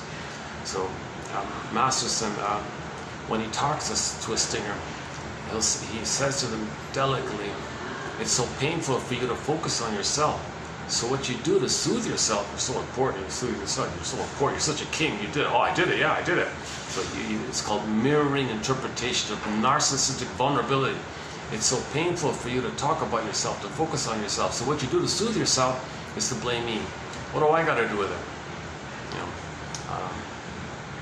so they're very externalized. It's called externalized living. They're always living outwardly. They want to see outwardly damaged, upset. They can't look inwardly. Michael Jackson. You want to heal the people? Start with the man in the mirror. Look with them. There's a fear to look with them, because that's called free association. You got to own your projections. But that is the healing process. But there's a fear around it. There's a resistance around it. So as a defense against the pain around trying to do so, you just externalize. It's called externalized living. So they're always externalized. They're always like looking at others and blaming others and finding fault on others and criticizing others. They're just giddy, like they're always focused on others. So when stingers get together, they don't feel with each other in a feelingful area. They don't make eye statements together. The first thing two stingers do is identify someone to scapegoat, okay, someone to shame and hate, because their agenda is they want to take turns playing big shot together. You get a turn playing infantile God, I get a turn playing infantile God. Anything human, okay, the scapegoat will play our humanness and we'll damage it the way Mother did that to us. That's what they have in common. So there's this scapegoating phenomena to keep them together. So there's a collusion, like, oh yeah, today's topic, a kind of perverse collusion. What do you call it again? Hang on, there's one about collusion. What is it again? Today's batch here. Collusive lying. Collusive lying occurs when both parties, knowing full well that that what they're saying or doing is false, collude in ignoring the falsity They hold it between them as an open secret. So it's an open secret that the third person is innocent, but they're going to agree and hush hush and agree that they're no good and they're dangerous. And we agree, and it's an open secret. They don't want to say it. So they invent an identity for their psychological need to blow off steam. So they have a lot of pain because they don't feel. And when you have pain, it's a pressure cooker, steam. So you find a scapegoat and say, oh, they're no good. Now, if they're no good, then you say they're dangerous. Then now when you say they're your dangerous mother, you feel justified to blow off your steam. Now, if it's a couple, if it's a parents, okay, if the parents are both stingers, sorry, if both of the parents, if they each have a stinger personality pattern, they're a human being with a stinger personality pattern. If the mother was a human being but has a stinger personality pattern, and likewise with the father, if they have a kid, okay, the first kid, one of the kids, whatever the order is, one of the kids, generally speaking, the pattern is they're going to scapegoat. So they'll deliberately want one of the children to be unloved. So he'll be naughty to give them an excuse to blow off steam and be angry. Look how dangerous our kid is. He's our dangerous mother. Yeah, he's our dangerous mother, the kid. Oh, we gotta spare the rod. So they create a cloak, camouflage, spare the rod issue. That's just a cloak for the deeper issue that they want to blow off steam. So they manufacture an excuse to blow off steam. So they deliberately traumatize the kid. Wait till he's angry. Set the conditions for it. Lie hop, let it happen on purpose. Set it up. Wait. Oh, he's angry. Aha, he's angry. I knew it. See, dangerous. Yeah, now we feel justified to blow off steam. So the parents want to blow off steam. If they blow off steam, the two get along with each other. So that poor kid is scapegoated. So that child grows up as the scapegoated child. And it's a sad state of affairs that one child can be so juvenile delinquent, messed up like this, and the parents are giddy. They're glad for it. It's a covert, open secret between them. You need it like that. Another kid they may support as a narcissistic extension. You redeem us, kid. We'll give you the funds. You go to the good school. You redeem us. Okay, but the pain, someone's got to take the pain. So they scapegoat onto the kids. Sometimes the third kid is completely ignored. I want out of here. He's the lost kid. Sometimes the fourth kid comes along. He sees everybody suffering, his miserable family. He decides to become the mascot. He makes jokes. Everyone laughs maybe. So that's how he blows off steam like this with the humor. So go to Sharon Weg Shader. She has the example of the family with the 4 kids. The first one was the hero, the second one scapegoat, lost child, mascot.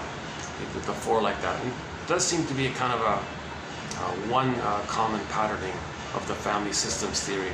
Family systems. The family system to disperse the energy around to keep them together. So if 2 singers get married, they identify a third. That's a triangle. It's an emotional triangle, Murray Bowen calls it. And that third one, the third point, he's the scapegoat. So they will see them as their unloved innocent soul, which they'll damage because the mother damaged them, each of them. Then they see the one they're ashamed as the monster mother who hurt them. Then they're angry. Now they feel justified to be angry at the mother. The poor scapegoated person, like the child, can't say, "Hold the phone here. I'm neither you nor your mother, both of you." But they got too much tension between them, so they'll team up against the third one or something like that, right? So Michael Jackson, I think these guys got to look in the mirror. They got to see that they're imitating the mother, that the way they're treating others, that's for them to know that the mother treated them like that.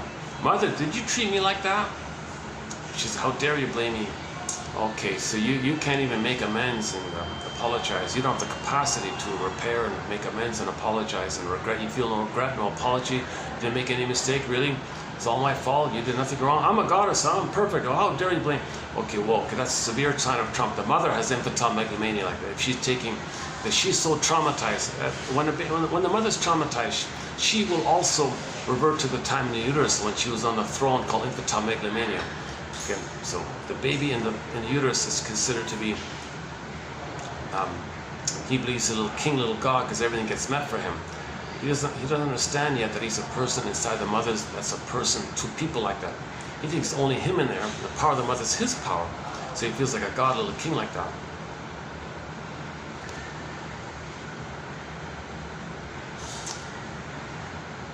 Okay.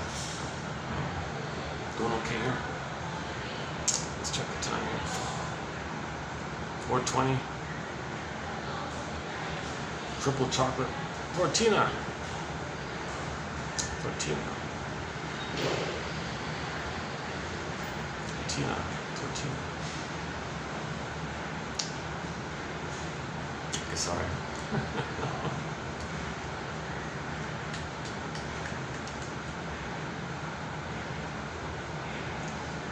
Okay, so I'm glad I stuck with the video. I think this section, this little last part kind of picked up a little bit. So I'm glad I stuck with it. On occasion, I'm halfway through a video, I just bail, I forget. But usually I keep all my mistakes and bloopers. Because I got the quotes are there, we gotta post them. Which leads me to today's topic. Let's jump into Mr. Laird Wilcox here. I kind of get where he's coming from. He sort of has the mind that I kind of have here with 1001 Windmills to the Mind. I don't know the full story, but in 2005, some researcher kind of guy, some kind of bookworm kind of guy, he decided, wait a minute, we need a collection of quotes on propaganda, he said. So sure enough, he's got a collection of quotes on propaganda. I've just started it. Actually, I read some of them 3 years ago, and I posted some. So I just by chance rediscovered his book. Well, let's go get back into it. So I'll look more carefully this time. The first time I just skimmed it a bit, and I did post some good quotes about 3 years ago in that area. And we don't have many quotes on propaganda. It's interesting because propaganda alone, even as an isolated subject, that's jam-packed with psychology. Propaganda is distilled, jam-packed psychology, right? It's psychology being used against you. That's called propaganda. It's called pravda. So if you unpack, look underneath the propaganda, you see, reveal all the psychology involved. Somebody said if you put religion on the couch, religion's jam-packed with psychology. If you analyze religion, okay, in the context of when religion is being used as a tool or an adjunct to the pillage and the plunder, that side, okay, it's filled with psychology, splitting, vanta, placenta, there's a whole wealth of material.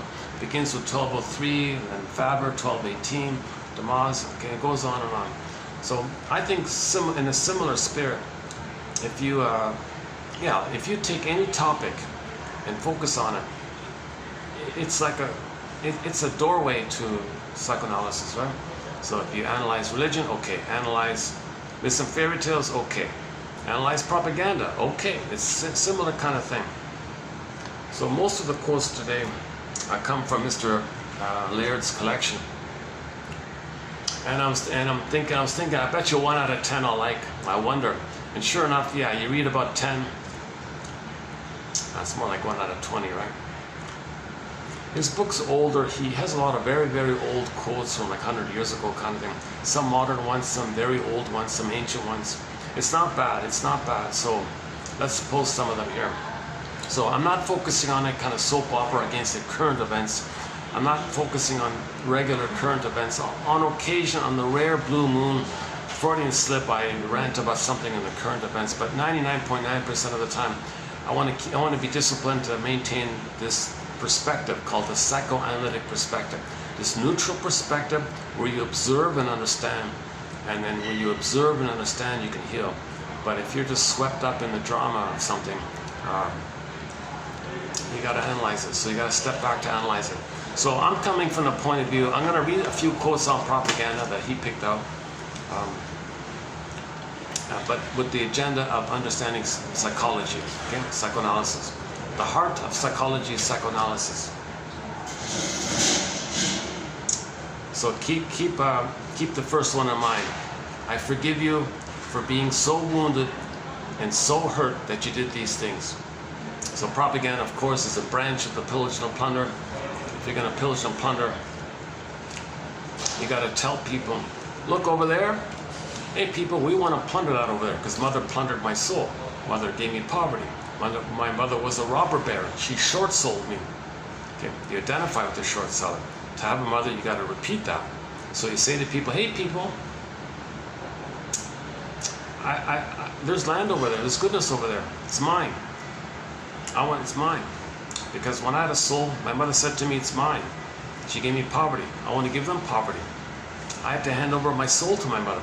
Well, I want them over there to hand over the resources. So how do you facilitate this? Well, tell the people, hey people, they're no good and they're dangerous. That's you, but they don't tell them that's what's repressed in them, and they project it. There's your projection. Oh, there's my projection. That maintains the splitting. That's defense against healing. Too much pain to heal. Maintain the splits. Oh, you want to maintain the split? You want to repeat? So they're used as useful idiot flying monkeys, whatever. So they're tricked like that. So the behind the scenes people doing this want to replay what had happened to them by pillaging and plundering, because their mother plundered and pillaged them. Okay, mother robbed them of their goodness. That's called hate. The baby thought the mother was filled with envy and he hated his goodness. So he becomes the envy breast and hates goodness. There's goodness over there. We gotta hate it, right? Oh, so others are in the same mode, right? So in the setup to plundering and pillage, you want to use people's unconscious psychology as a motivation to pillage and plunder. So let's do a few quotes here on this propaganda issue. In a society, so generally speaking, people pride themselves. Oh yeah, science is important, knowledge, precision, rationality. Oh yes, measurement, yes. It's mixed in advertising, PR, and propaganda. It's all mixed in here. Okay. Advertising represents a huge island of the irrational. Advertising represents a huge island of the irrational, where reason, and you're so proud that you're reasonable, you think you're such a reasonable adult, yeah? Advertising, it appeals to your unconscious infantile baby needs. Your infantile baby needs for mother. Buy this thing, it's your mother. You're not reasonable, that's not your mother, it's your mother. You describe the appliance as being a good breast, but don't use the word breast. Substitute the word breast for the appliance, but describe the appliance as a breast, but don't use the word breast. That's a childlike thing. People are not reasonable. Oh, I need mother's love. Here's mother's love. Buy this thing, that's mother's love. Okay, because they're going to be disappointed. They were disappointed with the mother. The thing they buy is going to disappoint them. They know they want to repeat it, so prompt them to repeat it. There's your mother. You were disappointed. Buy it. Be disappointed. Buy it. Be disappointed. Because they're repeating what happened to them.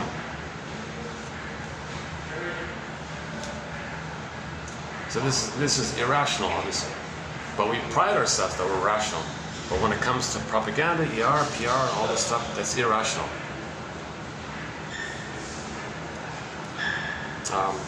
Where reason is intentionally obfuscated and decision based on intelligent measurement and comparison are deliberately sabotaged.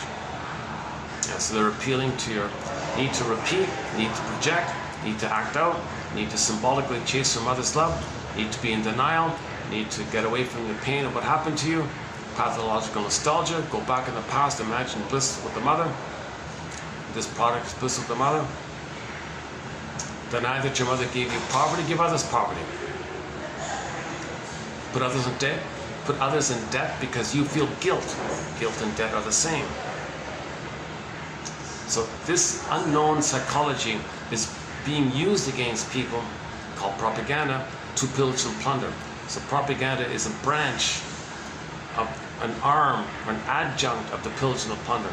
Like when religion is in there, because religion makes you ignorant to maintain the ability for propaganda to fool you. So religion keeps you ignorant and infantile, so propaganda can do its stuff.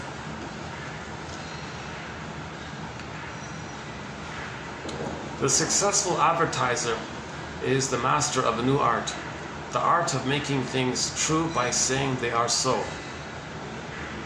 He is a devotee of the technique of self-fulfilling prophecy. People want to believe. People don't want to see the reality. People don't see the reality. They see the past. In the past, you needed love. Here's love. Self-fulfilling prophecy. Oh, your mother was a monster. Oh, these people are dangerous. So you're creating it. You don't see the reality of the present. You only see the past, but that's all unconscious. So these people Madison Avenue crowd, they're former shrinks that got pushed into it,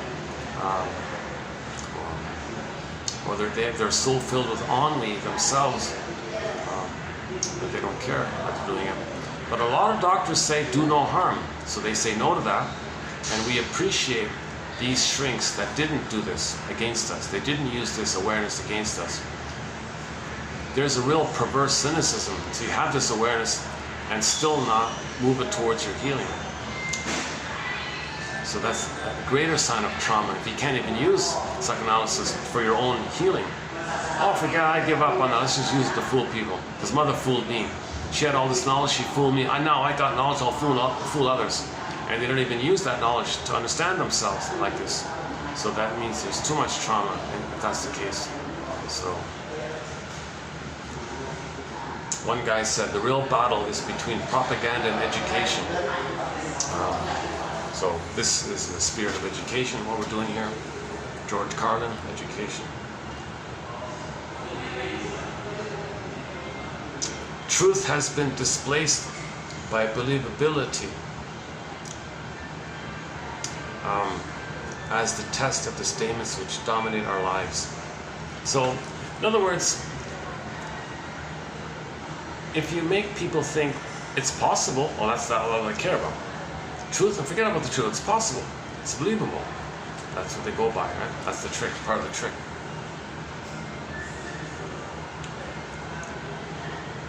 Vilify, vilify. Some of it will always stick.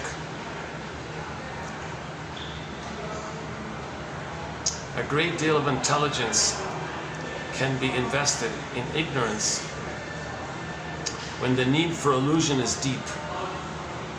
Okay, yeah. See, the need for illusion is deep. The baby has a deep need for delusion that the mother's a goddess so he can survive. The baby has a deep need to believe his mother's good. He has to make it up. Even if it's a psychotic hallucination, he's got to believe, he's a deep need to survive. The mother was good. That's the source point. This nugget here, that's the source point for propaganda. So people ignore the reality because they need to believe something is. So that's co-opted for that. That pattern is siphoned for the plunder, the pillage. So now you believe the pillagers because they're grooving into your template and you're swept into the original babyhood mode. Our mother was good, mother was good. Propaganda says, oh, propaganda is right, propaganda. They're just transferring it over. That's why there's an attack on psychoanalysis, because if people are aware of themselves, they won't be fooled by that. Again, the battle's between propaganda and education.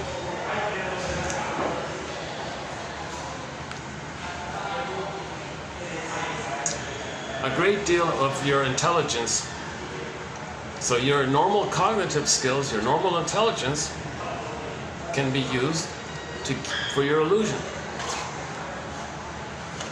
So you're fooling yourself. You're making lies. The jargon is rationalization, intellectualization, just making stuff up to believe the illusion. Shall I compare thee to an onion? Rationalization is if something appears reasonable, but no, the deeper issue is you feel no good and your mother is dangerous.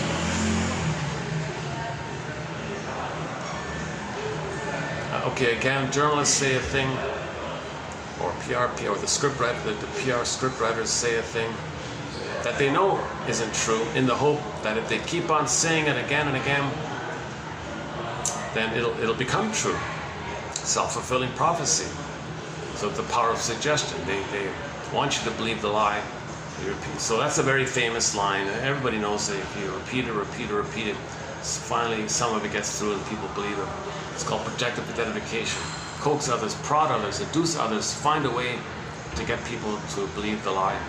And finally people are passive, they're tired, they're submissive. Yes, mother, I believe you. Yes, mother, I believe you.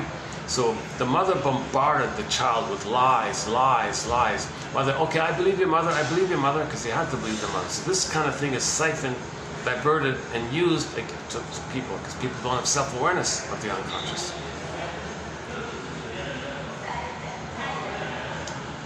Propaganda is an organized and public form of the process which the psychologist calls suggestion. Hypnosis, kind of like hypnosis.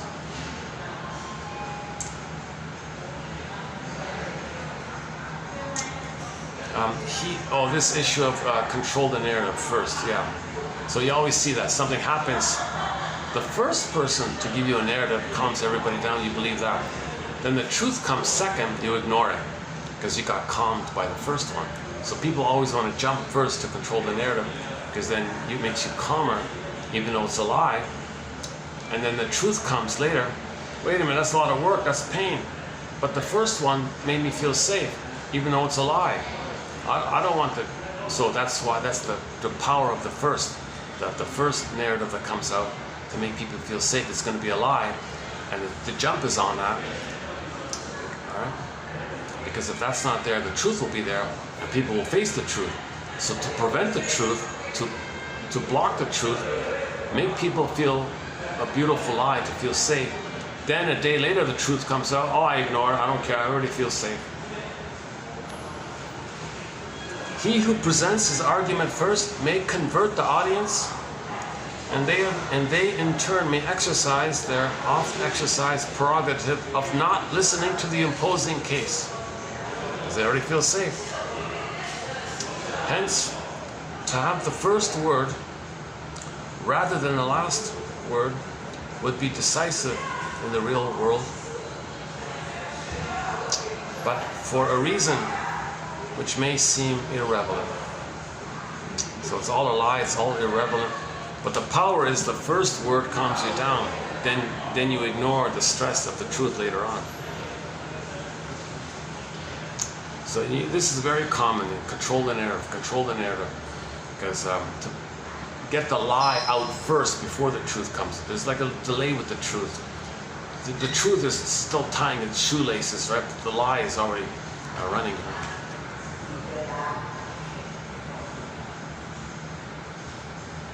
Clusive, yeah, clusive law. Okay, we did the clusive one already.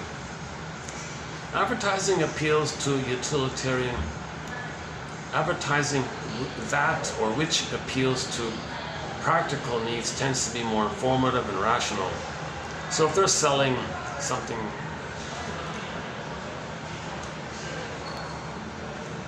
what's practical?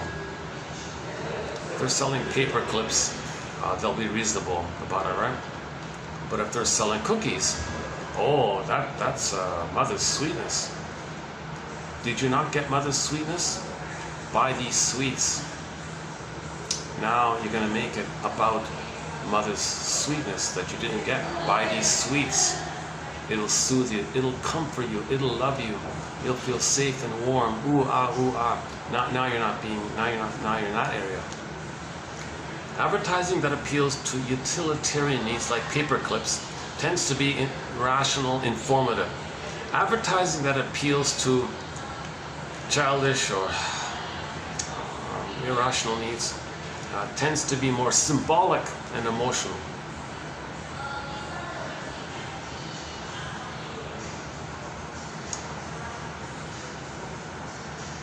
Oh yeah, here it is, propaganda. To arouse an active and mythical belief. Make up a myth, mythical belief. Your mother's a monster. Oh, monsters are over there. Mythical belief. Arouse this mythical belief. Okay, propaganda stokes the fires of outrage and division while innocent people suffer. The real issue, the real struggle is not this or that or this or that. It's between education and propaganda. The first information survival skill we all need is the ability to decode propaganda. Psychologists politely call it resistance to enculturation. Hemingway had a less elegant term for, quote, crap detecting.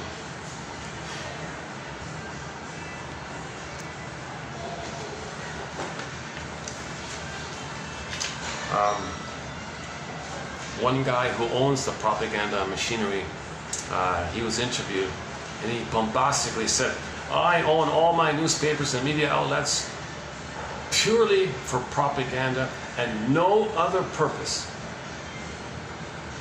So this guy who owns all the major papers and all that, some time ago in the past, I run my papers, and he named the papers, forget that part. I run the news cycle purely for propaganda, no other person. Okay, so now we get into the art. So he looked like an Archie Bunker kind of guy. I looked at his photo. Oh my God, he does look a bit like Archie Bunker. The prejudiced personality. Archie Bunker was an equal opportunity bigot. He was prejudiced toward anyone who was different from him. Quote, what are the odds that someone will find faults with so many different groups? What are the odds that all these groups will truly have these shortcomings? The more likely explanation is that there is something about the perceiver that colors the way they view the groups, such that fault is found with all the groups. Explanations for the prejudice exhibited by Archie Bunker are attributed to a flaw in the perceiver's personality.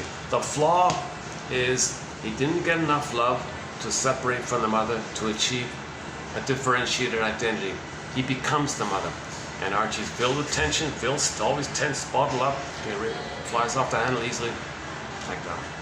And it's funny because just a coincidence that the guy who said this looked a lot like him. I quickly looked at the photo. Oh my God, I got a quote on Bunker right beside it. It's a pure coincidence. Prejudiced personality. So we were all meant to have the tolerant personality. I'm okay, you're okay, normal development. But when babies are removed from the mother, traumatized, they develop the prejudiced personality. The prejudiced personality is needed to pillage and plunder. Okay? So religion enters in to say, maintain the prejudice, maintain it, because then the propaganda guy comes up and will use your prejudice to pillage and plunder. So the purpose of religion is to block healing, just to make sure people don't heal. Don't be tolerant, don't heal, don't feel, maintain the splitting, maintain prejudice. So religion is like the middle thing to keep people prejudiced. The trauma makes people prejudiced. Religion says keep it like that, to set it up so that people are primed. Then the proper blowhorn guy comes, all right, over there, we want to plunder that place over there. Those people over there are no good and dangerous. Repeat what had happened to you and feel good with this morbid pleasure. Okay, next one.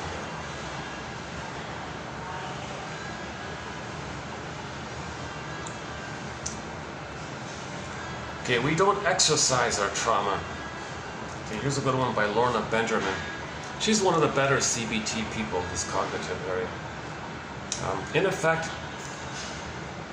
so long story short, in conclusion, in effect, there has to be a psychological funeral for the client hopes that the past trauma. There has to be a psychological funeral because the client hopes that the past trauma will start providing unadulterated affirmation and love. You got to give that up. It's a funeral. Your past trauma, you think one day it's going to give you blissful love that you didn't get? You still have that hope? Well, identify. That's not going to happen. So that script, you got to have like identified that she means psychological funeral.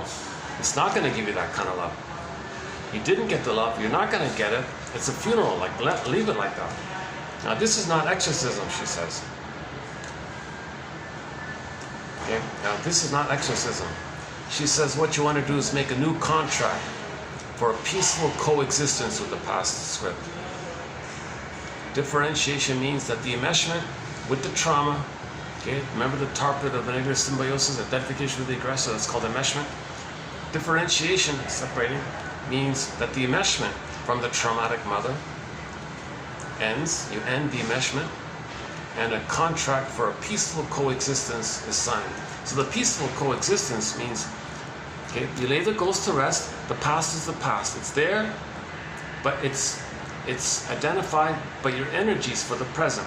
So the new contract is, you're there, but I don't give the enmeshment. I don't give you my life force. I deconfect my life force for the present. But the past is still there. It's like a new relationship like that. You don't quote unquote exercise. It doesn't like totally disappear. You can't pull out those wires in your brain. Like you can't. It doesn't work like that. Okay, one on this jargon interjection. Okay, sorry for the jargon. Robert Bly says, forgive psychoanalysis for its jargon. Just forgive it.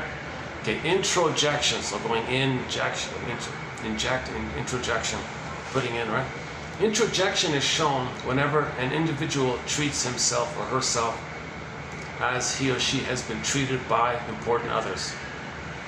Mother's neglect would be predicted to be introjected as self-neglect. Being blamed would be internalized as self-blame.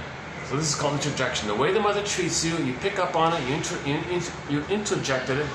That's like the introject, this part of your mother that did this, it goes on, it lives on within you. So mother doesn't see you, you don't see yourself. Mother doesn't soothe you, you don't soothe yourself.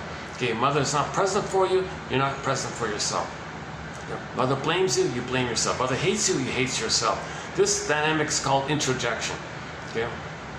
Mother doesn't understand you, you don't understand yourself. Mother doesn't want you, you don't want yourself even. Like, different degrees of it. But the positive, there is the positive side. If the mother accepts you, you accept yourself. Mother sees you, you see yourself. Mother welcomes you, you welcome yourself.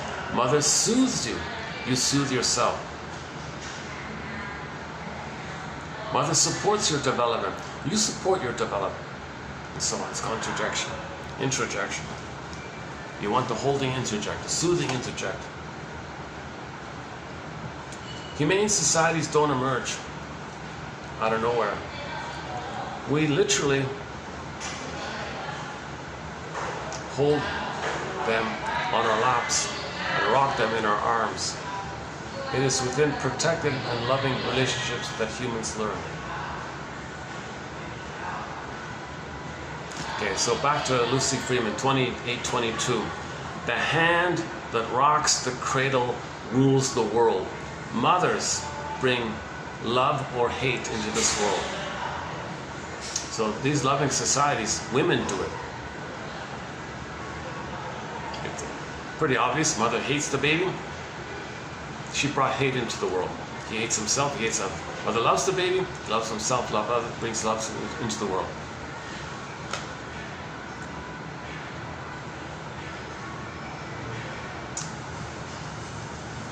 Okay, this last one was a carryover on our topic of the body bears the burden one. I'm not going to talk about it this time. Did the client suffer from a stroke resulting from some brain damage or from an acute emotional breakdown, possibly due to exhaustion from overwork? So why did the guy have a stroke? Maybe the stress, the overwork, the tension, the stress, that could lead to the client had a stroke. For most people, it's quite intuitive that stress can cause a physical disorder or harm. For example, a stroke. Okay, I don't want to focus on that too much, but so we have a whole topic on the body bears the burden. So we'll go to yesterday. I spent some time on the one by Capex, the baby screaming to the mother. It turns inward to the organ, and the organ continues to scream. It's emotional. It just conceals it, but the pain reveals it. It's a continuation that the baby had to the mother. The baby was crying and screaming. Mother gaslit him, and it went inward to the body somewhere, and the symptom is that. It's emotional. Most of these symptoms are emotional issues. Okay? It's the continuation of the cry and scream to the mother that she didn't meet the baby's needs.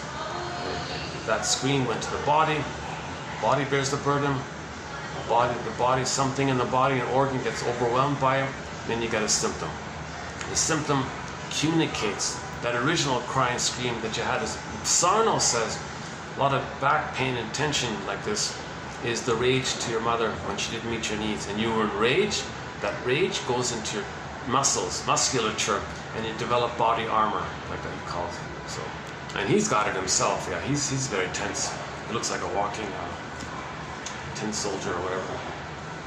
Oh, Streetheart has a cover of that song. Yeah, Streetheart. Kenny Shields on her soundtrack. So one of our musical voices on her soundtrack is Kenny Shields. He passed away about 10 years ago, I guess. So we play his song Star, very good song. Storyteller, great song, Storyteller. What kind of love is this? Actually, because of the Snow White topic, I'm including that one.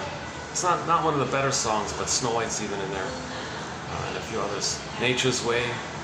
He did a cover of Nature's Way, that's in there. What kind of love is this?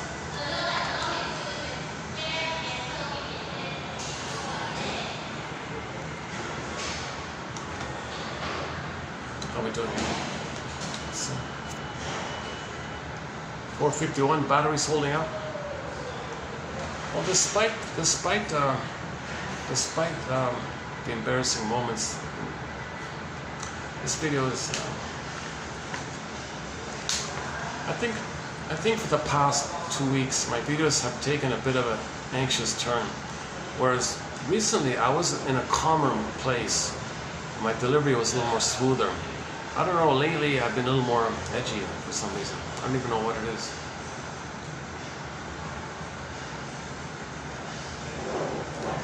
So, okay, never mind. Okay, so once again, my disclaimer has 3 parts. I'm not a shrink, right? So keep that in mind. I'm not a therapist. I have not been analyzed. Number 2, when we do make any reference to religious stories or religion in general, it's only in the context of when religion is being exploited or used as a branch or an arm or a tool of the pillage and the plunder. Because religion in that case is there to block healing, to maintain the prejudice. If religion says don't heal, maintain the prejudice, then the propaganda guy comes in and says, good, you maintain the prejudice, you're all a bunch of Archie bunkers, okay, good. Okay, over there, we want that land over there, we want the resources. People over there are no good and they're dangerous. I was no good, my mother's dangerous. Yeah, split it, project it. Okay, then you act it out and you feel giddy. That's defense against the pain of your mother traumatizing you. So we got to heal this splitting issue. This issue of splitting is really at the core of it. So we spent a lot of time on this splitting. Okay, when the baby's nursing, it's heaven or hell. Baby can't do ambivalence. Okay, back to Streetheart, the song Storyteller. One of the lines in the song Storyteller is under heaven, over hell. Baby can't do that. By the way, that's the title of the second album. Their best album is called Under Heaven, Over Hell. About the love affair with the lady smoking. She has 2 guys, and she's cheating on her husband and all this. I never liked that album cover. It's kind of Jesus. Anyways, it's a picture of a woman smoking, and her boyfriend is lighting her a cigarette. Meanwhile, the poor schmuck husband, who's madly in love with her, is approaching her with these flowers and like a little child. And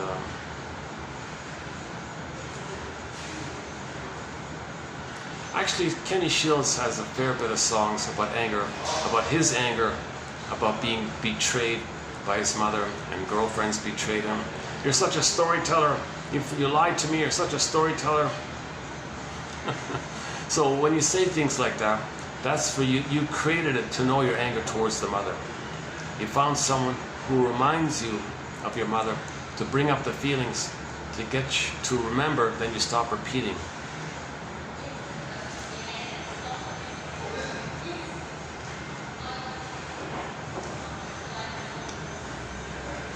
I should say like this.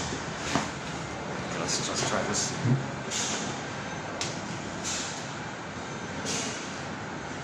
What kind of love is this?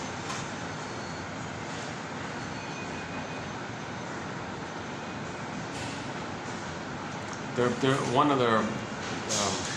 Well, that's like a summer kind of a classic summer song.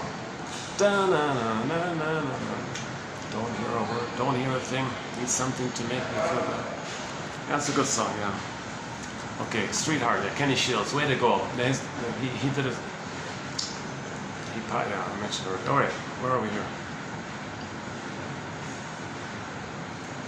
Okay, so the body bears the burden, right? Okay, so we mentioned that already.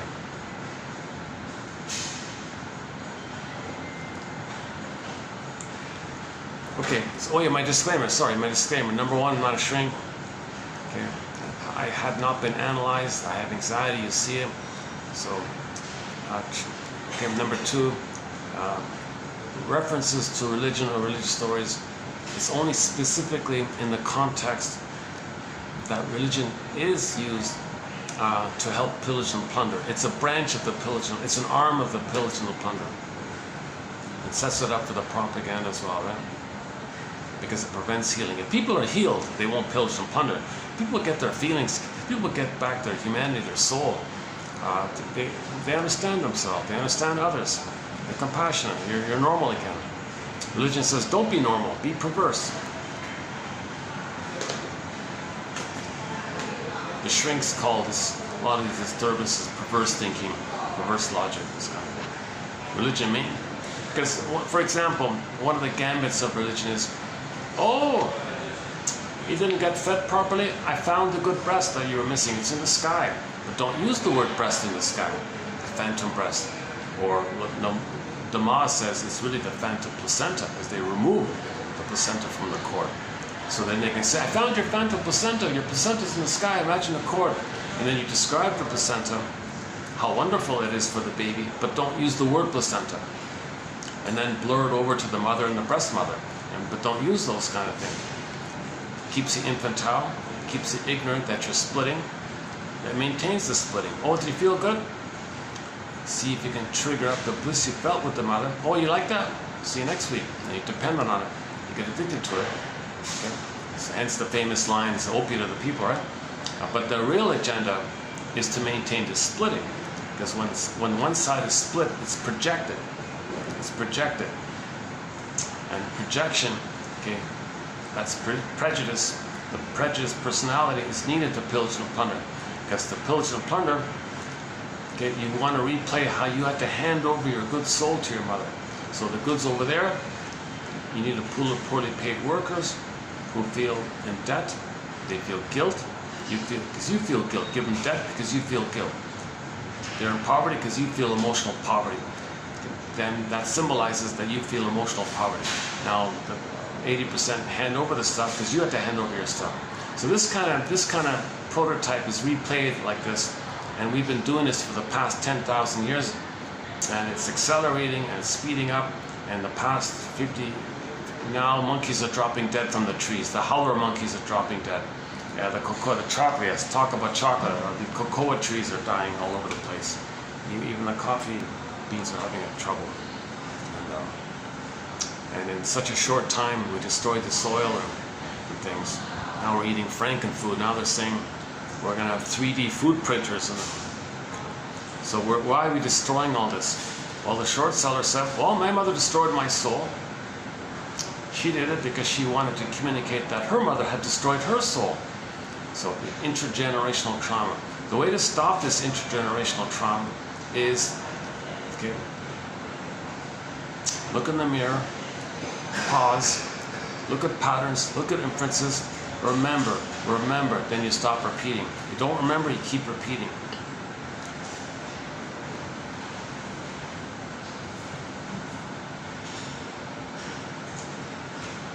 Okay, and the third disclaimer is, yeah, I'm not here for vanity or to provide some kind of good feeling.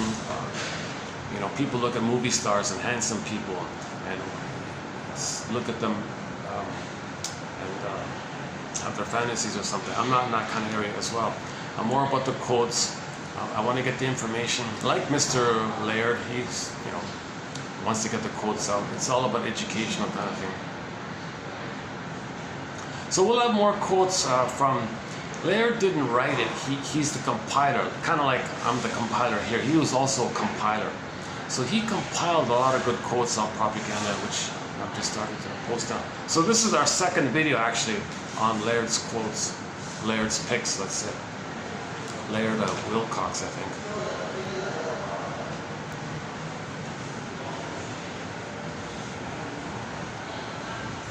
Yeah, just got to read them carefully. There's some good ones. I thought, what do you think about these ones that I read? They're not bad, right? Some of them. I mean, the point is there one that you like? The point is there one that you like? Okay, so the irony that we pride ourselves that we're reasonable, but everything about advertising is infantile stuff. Or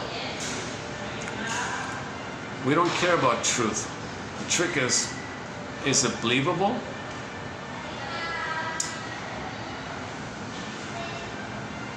Self-fulfilling, make people believe it's true, the lie, all that area.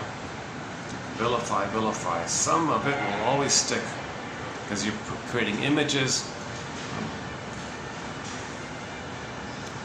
See, the images, the vilify means your mother was the villain. They're the villain. I don't know, my mother wasn't the villain. The villain's over there. That makes you unaware that your mother was the villain. Again, the baby creates an image of the mother as the villain. When she doesn't meet the baby's needs, the mother sees her as a villain.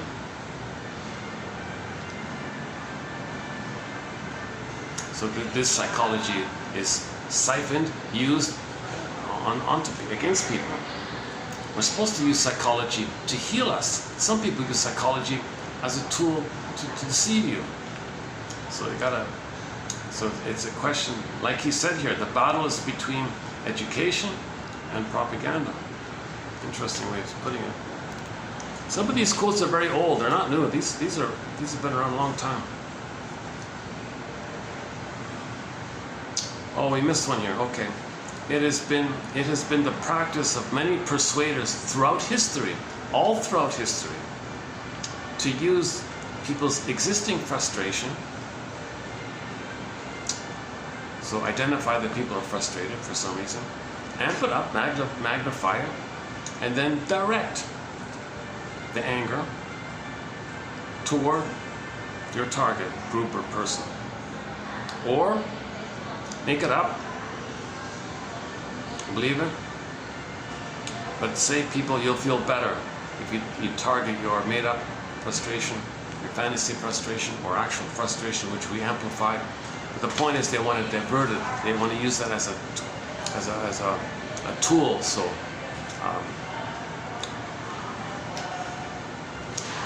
go to 1203, TQ 1203. One of them in there is the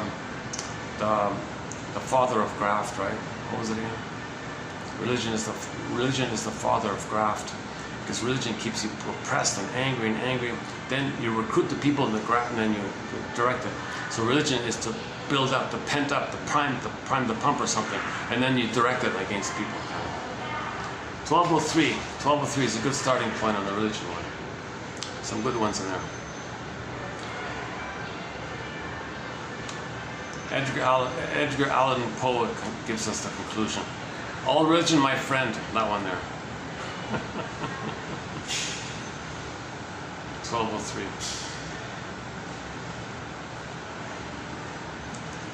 We use our reasoning abilities to deceive us because our need for illusion is so immense. The source point, again, it's co-opting the fact that the baby must deceive himself, delude himself, deny the reality that the mother's a goddess to survive. That's if you get that point, you understand a lot. Okay, hypnosis, suggestion, okay. Oh, okay. If the puppet has some kind of is an actor or very handsome or charming or something, people just care about that, and they'll ignore that he's lying, he's duplicitous, inconsistent, because people are just in goo-goo with the handsome actor or something like that. Should I read that one? Where is it? If people become slowly conditioned to judge. Okay, it's in there. The one by W.L. Bennett. Let's not bother with that one.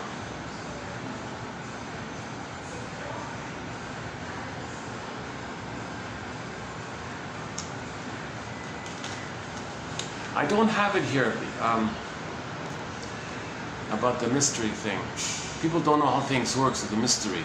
So you put a puppet there, and you think Well, the puppet he's got the mystery. He's got the force. May the force be with him. May the mystery force be with him. So he's got the puppet, and the mystery is with him. So may the force be with you. Like he's got that. There's that kind of appeal like that. It was a little confusing, so I put it aside. So maybe later I'll bring it back. Mythical belief, yeah.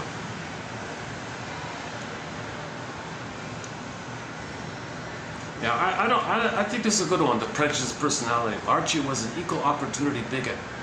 He was prejudiced toward anyone who was different.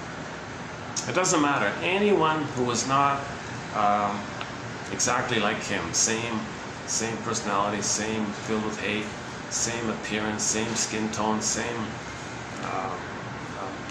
hobbies, or what, the same kind of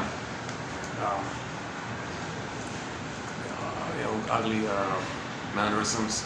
If anyone was not like that, he hated them.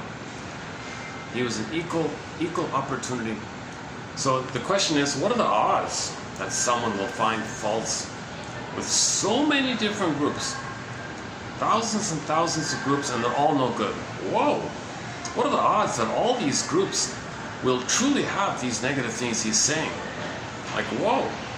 The more likely explanation is that there's something about the perceiver that colors the way they view the groups, such that fault is found with all the groups. Explanations for the prejudice exhibited by him, okay, are attributed to a flaw in the perceiver's personality. You only see the script you lay down. If the script you lay down was the stinger mind, the paranoid schizoid mind, okay, he didn't get to the depressive mind. So Klein has a thing called the paranoid schizoid motive experiencing, the paranoid schizoid perception or position or operation or mode of thinking, the paranoid schizoid. Okay? In normal development, the babies graduate into, okay, after the 18 months, let's say, whatever, later on, they get the depressive position, okay, which Riley achieved at the end of the film. She got the depressive position. Okay? That means she's going to feel badly that she hurt her friend and she apologized. That's the depressive position. If you're going to regret and apologize and make reparation, that's the depressive position. Feeling badly that you hurt the one you love, you hurt your friend like that. You see, when Riley was in the split mode, she didn't care. Her good friends, Pop, don't care, want better friends, want status, want fame. So she had that split. They're no good, they're good. So she felt back. Later, when she got back her soul, she felt back. She realized what she did and she apologized. I'm sorry, I was such a jerk. And they forgave her and all that.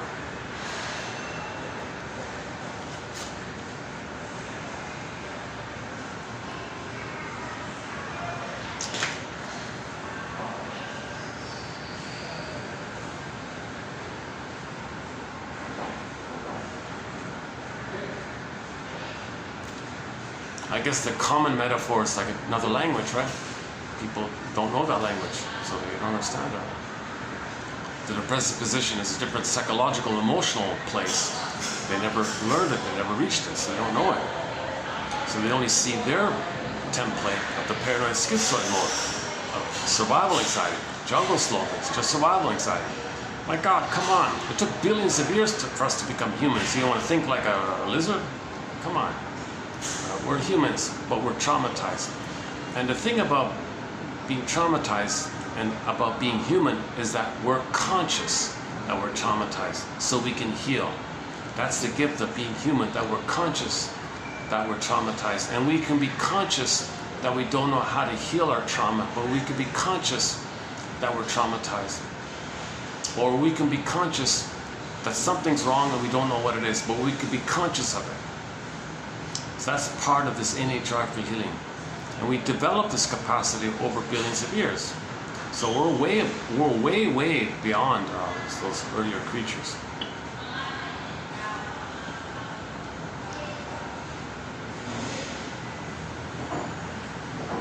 The Great Spirit wants each person to express their uniqueness. We're all one family, see? Michael Jackson. Heal the people, heal the world, heal the people. Start with the man in the mirror. Very good song. Start with the man in the mirror.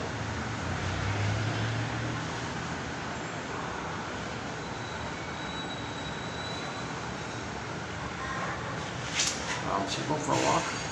I still got the caffeine going in me, actually.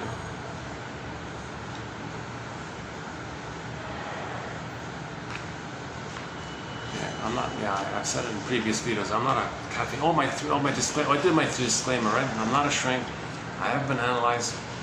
Okay, religion only when it's used for pillage to prevent healing, and I'm not doing this to present myself as some kind of presenter. I have no training in presentation skills. I didn't go to broadcasting school or acting school. None of that stuff. My God, far from it. But I felt this dilemma. I wanted to learn this. How do you learn it? Well, teach it. How do I can't teach it. I never learned it. Well, if you talk about it, you're kind of teaching it. Well, who am I going to talk it to? Who's going to listen to this? No one's going to listen to this. I'm too anxious. People want to listen to healthy people, or at least people who look nice and talk smoothly. It's a soothing effect. It makes them feel better. With the nice tones and all that. Oh yeah, you know that one? Yeah, that reminds me. That one about what is it again? The actor one, right? So if the puppet has some quality about them that makes people feel soothed or something, that's all they care about.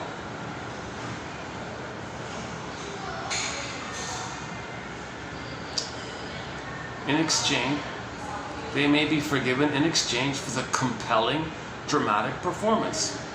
So if the puppet, whatever is an actor, let's say for example, and he has a compelling, dramatic performance, talks smoothly, appeals to your needs, talks sweetly, because mother didn't talk to you sweetly, they talk sweetly, and they have a low, smooth tones are smooth or something.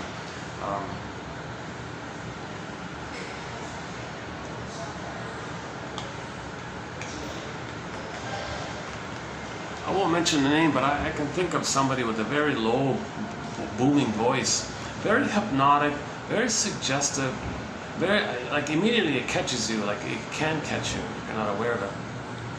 It does have that intuitive, symbiotic quality to it. Like he'll talk to you like you're one, we're one. Like he has that kind of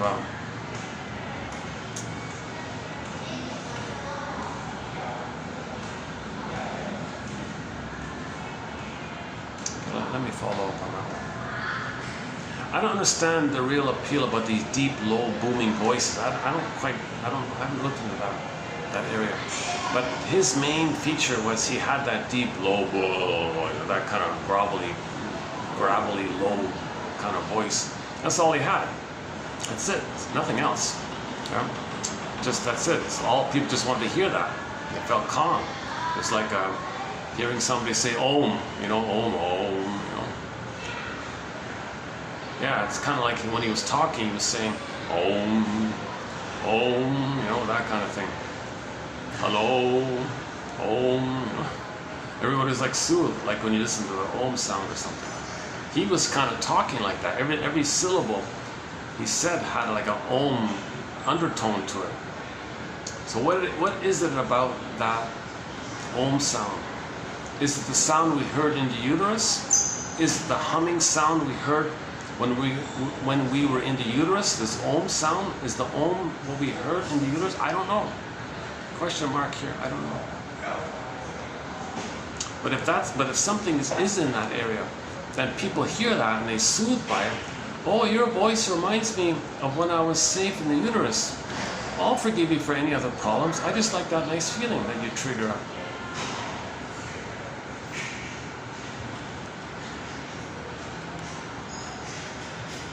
I think that person's long gone. The one I'm thinking about is long gone, but that was a while ago, yeah.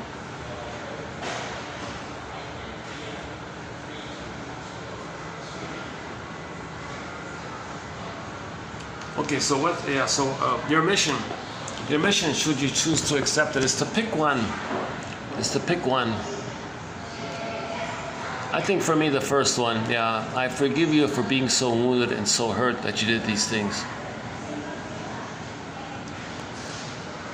It forces you to be aware. It's a sneaky way to compel you to be aware of the truth. It's a sneaky way to get the truth in. It's a benign way to get the truth in.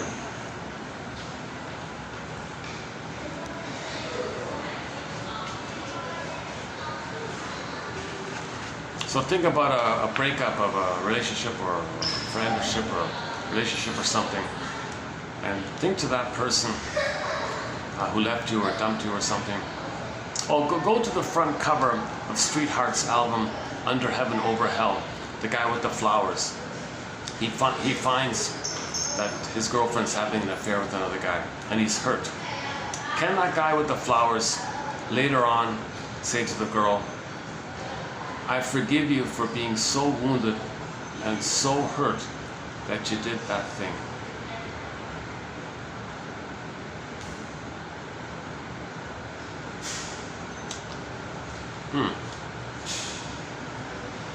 Well, in the moment of being betrayed, it's going to be hard to see that, right? You need some distance, right? Is his girlfriend so wounded and hurt that she had an affair with another guy? Did she do it out of being wounded and hurt because she's afraid of intimacy? She lied to him? She's in survival mode? Why is she thinking in survival mode? She's wounded, she's hurt. So the woman cheating on the fellow, okay, she thinks in survival mode all the time. She's moving up the ladder all the time or something. So that's a wounded place to think like that. She rejects the human-to-human, feeling-to-feeling. Didn't even have the courtesy to talk to him and say, I want to talk about the relationship, I want to apologize, I used you, now I want to leave you. She just didn't even have the decency in that area. So she's so wounded she couldn't make an eye statement, she couldn't have talked to the guy. He had to find out on the moment he was going to propose to her or something, the flowers or whatever it was. So she's pretty wounded if she can't relate to the fellow in a friendly way like that, in a respectful way like that, courtesy, not even a basic courtesy or something. So she has immense survival anxiety. So she dumped a guy for a wealthy guy, right? Because the wealthy guy has material, that's money, that's surrogate mother. So she's still looking for the mother for survival. So she was traumatized by her actual mother, wants to find a symbolic mother by the wealthy guy who has a lot of money meaning mother, material, matter, money, mother, all the same. In Latin it's all the same. Money, material, matter, money, etc.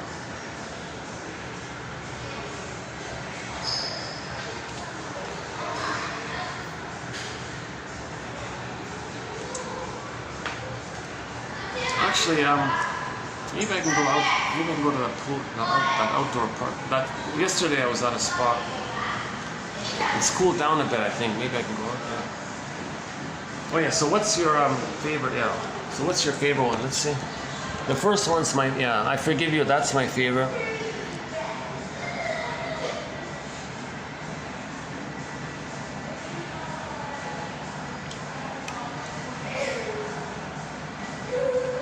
The rest are kind of familiar, just sort of common sense ones, right?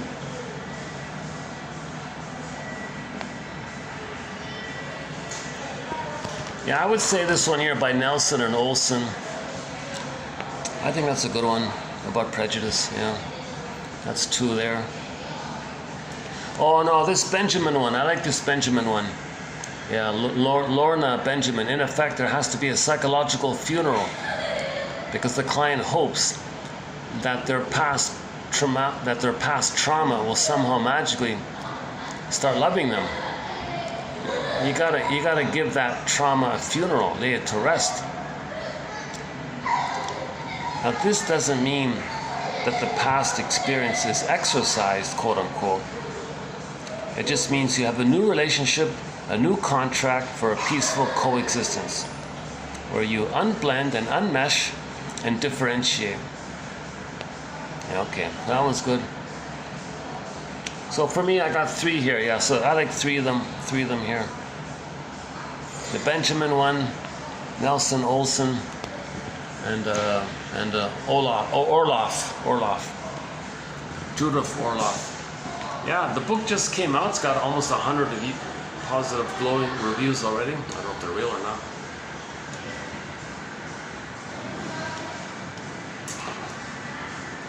Yeah, I don't want to fork out $20 to buy it, so I'm kind of waiting to see if somehow, some way, there can be a free copy somewhere. I don't know.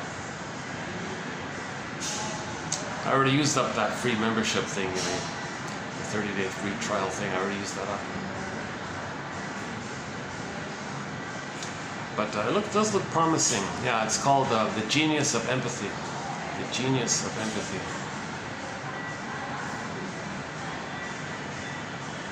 You're wounded, you're crying for love, you're wounded. Empathy for yourself, empathy for others. Stay with that. Imagine that as a tuning fork. Be one with the tuning fork. Accept yourself. Empathy.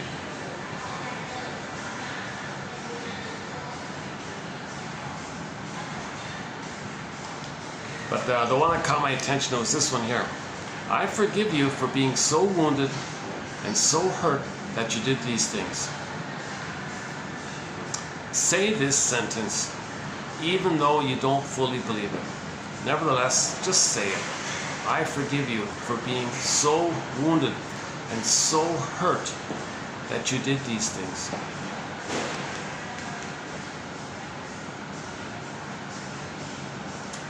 Let's see. If I go outside, where can we go? Let me think for a second. Let's go for a walk somewhere. Let me think.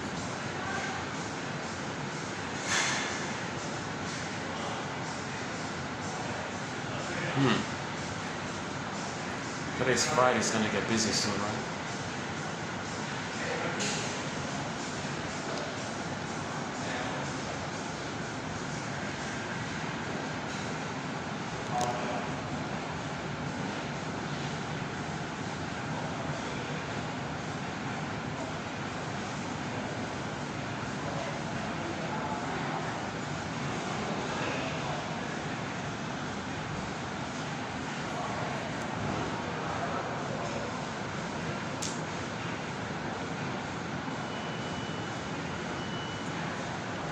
You know, there is a little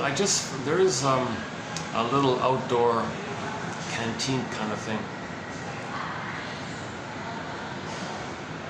Maybe I can go there for a meal, like a budget meal kind of thing. Should we go there? What time is it? So 5:23. You want to go there?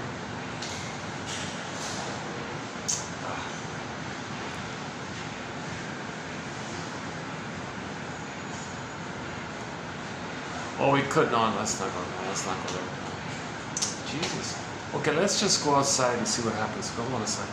Let's pack this up.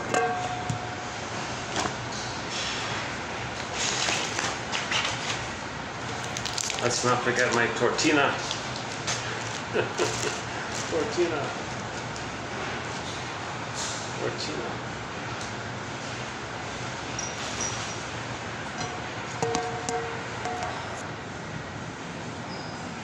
Yeah, okay, everything okay?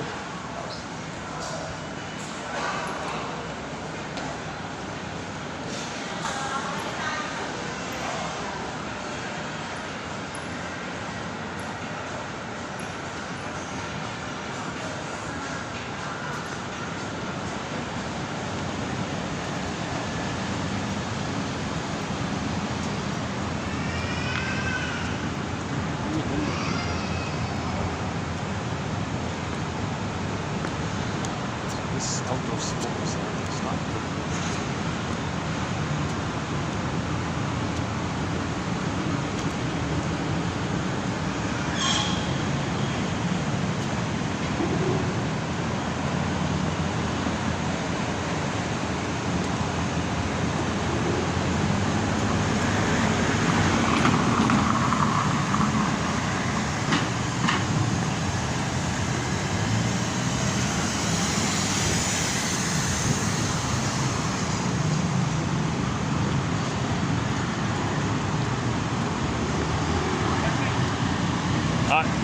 No, I'm okay, thank you.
charity.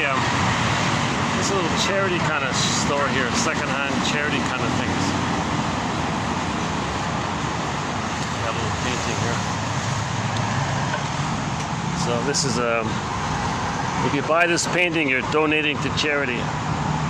This draft there.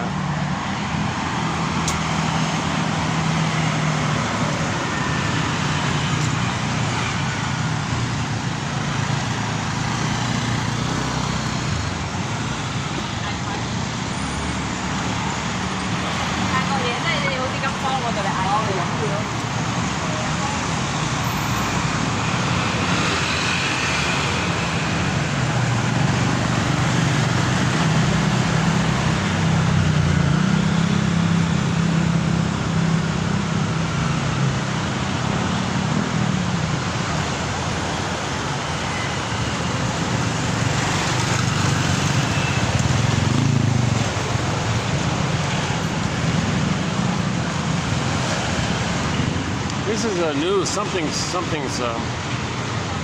just opened here. What is it now open? Something's new here.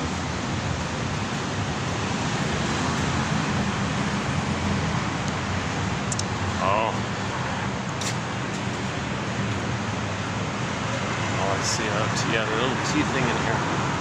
There's a tea shop here. Yeah, okay.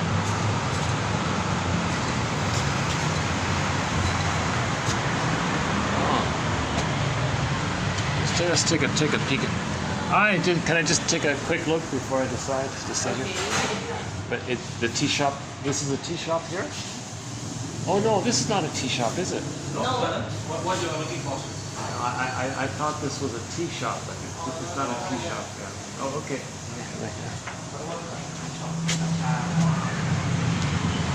Oh, my mistake.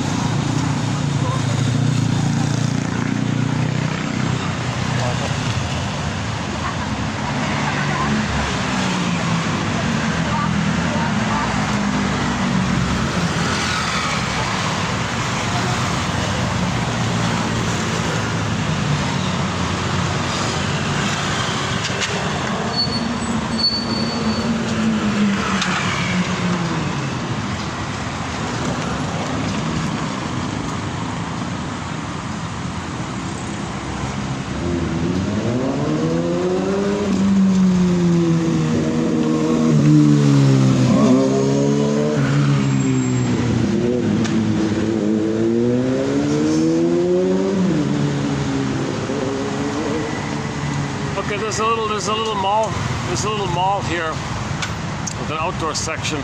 Let's just go there and close it up.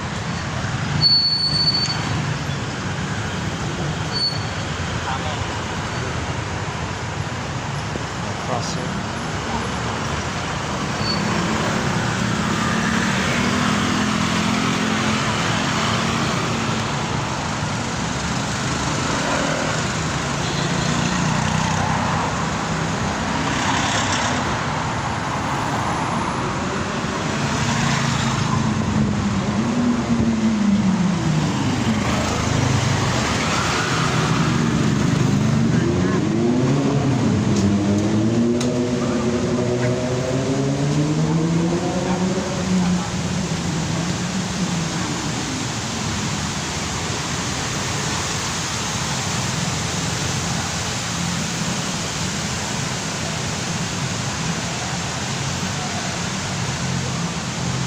Are we still recording here? Okay.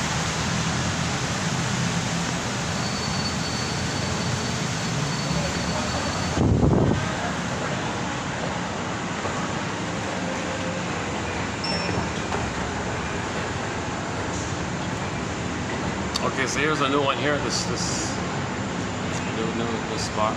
Let's check this out.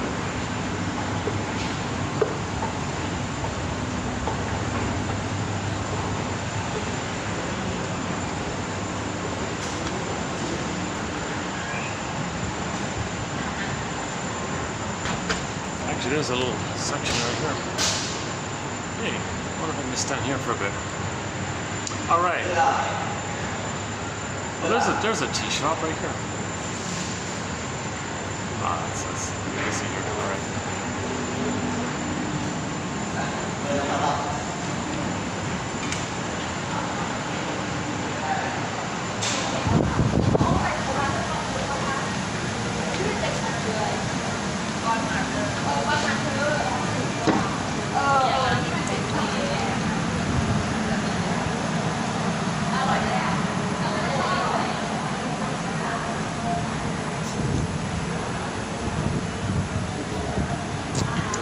Aha, there's a nice little noodle place. Here's a nice little noodle shop. Yeah, look at that. Let's see. I might, let's not get the customer, but it's got a window view. How expensive it is. Hold on a second.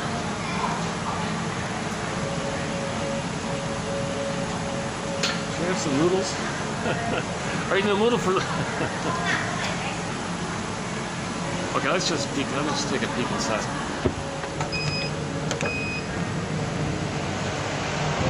Hi. Can I just take a peek first? Let me just take a look first.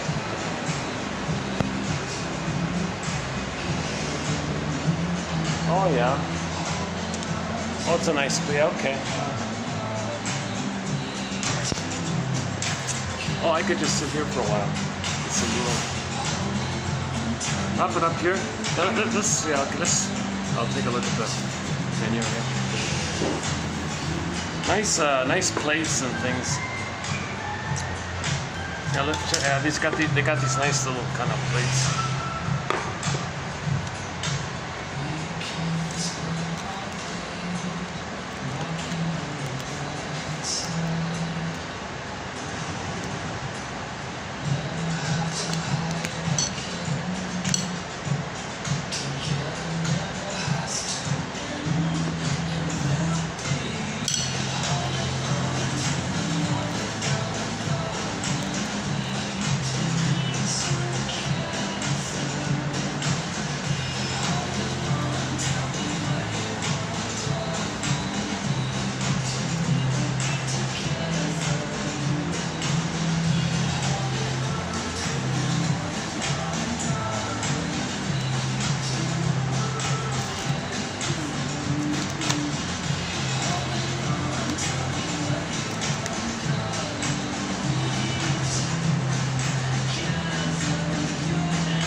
Okay, I'll just get this one here. This four pieces. This one, is that right? Just the light.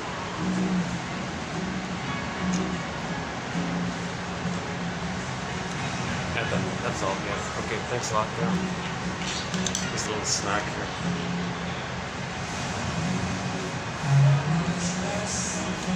About the cheapest item on them.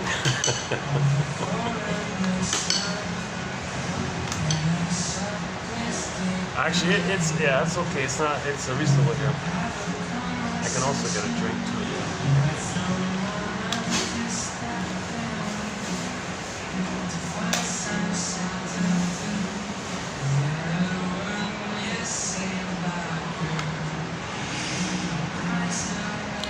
Okay, just leave it like that. Yeah, so that's good. So we can wrap it up here a little bit. Yeah, that's a thought. Maybe I can do a video here. It's not too busy here. How's lighting? Can we get the lighting here?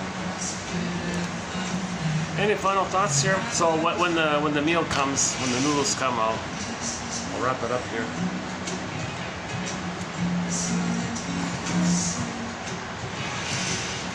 Where's the best lighting? Let's see. Oh, this way right now. Okay.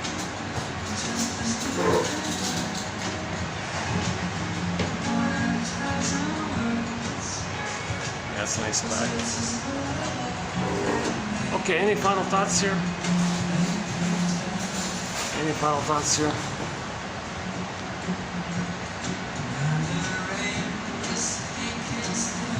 Oh yeah, the other mall I go to, it's just everything's packed. But this mall here, it's a little bit off the beaten path. This mall here, right?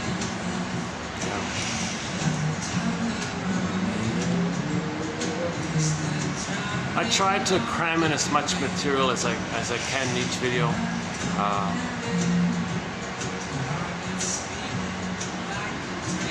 So maybe the conclusion about propaganda, if people are just always lying and they think they're good at it and they're proud with it or something and they get rewarded for it, secondary gain by it, this is a bond to your trauma mother. This is because you're loyal to her. Why is lying being loyal to your abusive mother? Well, if you tell the truth, you're being disloyal. Then your mother will abandon you. She'll reject you. So, you see, sometimes the mother's a baby and says to the baby, all right, baby, you're with me or against me here. Baby freaks out. Oh, no, mother. What do you want? Well, I want the blissful oneness for myself. So you stay in a symbiotic orbit with me, and I'll reward you for that. I'll reward you for that symbiotic. But the condition is you got to give yourself up. So later on, people who are very good at propaganda, lies and all that, they're still in that mode. I can't. I'm loyal to the mother. I gotta lie, believe in mother's lies. In other words, I can't be true to myself because that my mother will abandon me. I don't want to feel abandoned. So go. So Morton Keys 2291-92 for more on that. So Masterson's axiom is self-activation triggers abandonment depression, which leads to defense. Self-activation, real self-activation, something that's authentic about you. You want to heal, you want to face the truth. Real self-activation, something for yourself. That'll trigger up the memory of the abandonment depression by the mother. Mother didn't allow that, remember? Alice in Wonderland, to fight for the right to have my own thoughts. Alice in Wonderland story. Real self-activation brings up the abandonment depression, the range of feelings related to the mother abandoning the baby, where she withdraws her love, or it's called conditional love, whatever. So when there's pain like that, whenever there's pain, we use a defense mechanism to make us unaware of the pain. So whatever it is, eating, emotional eating, comfort food eating, cigarette, all these guys smoking earlier today.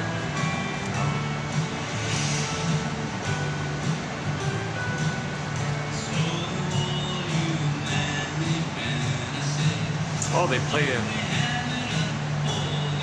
I don't recognize this. It's probably copyrighted. If you notice any copyrighted, if you notice any like skips in any of the videos, it's because the camera picked up some copyrighted music and I had to blot it out, copy it out, trim it out, sorry.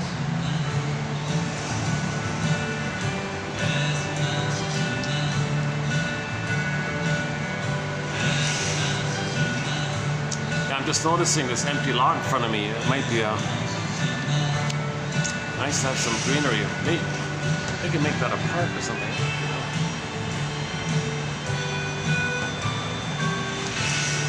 And whenever I do eat out, I always gotta be careful with the things are expensive. I try to pick something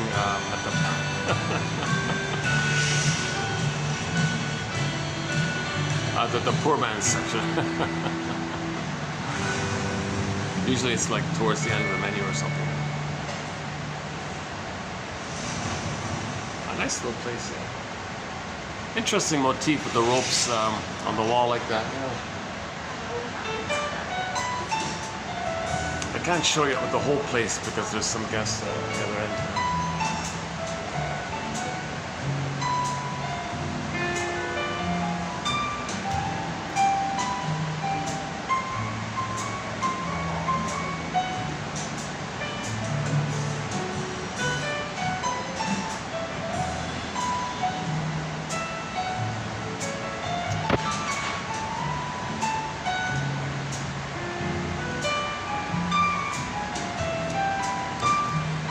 Today's Friday. Last Friday I was at the park and we saw the banyan tree. That was very nice. The neem tree, N as in Nancy, double E, M as in Mary. The neem tree was there. And some other nice hardwood trees were there.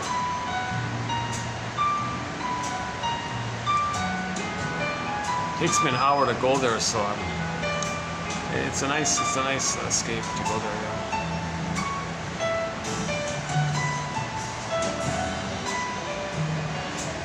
Yeah. So yeah. Oops.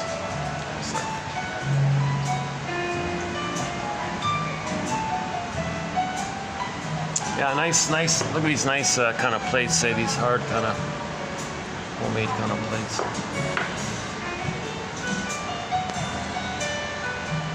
Yeah, I've switched over to chopsticks personally. I prefer the chopsticks.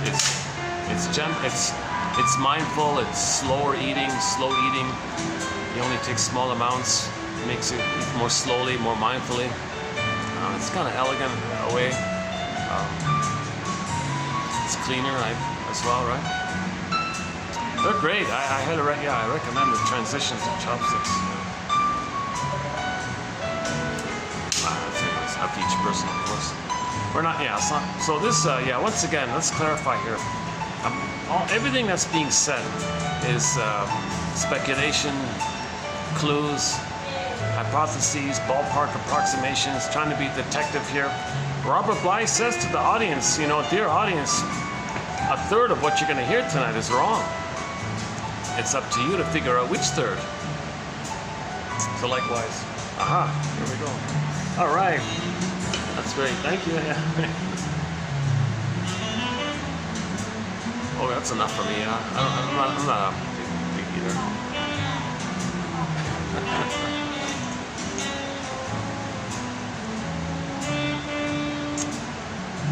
Oh, it smells, I can smell it. It smells good.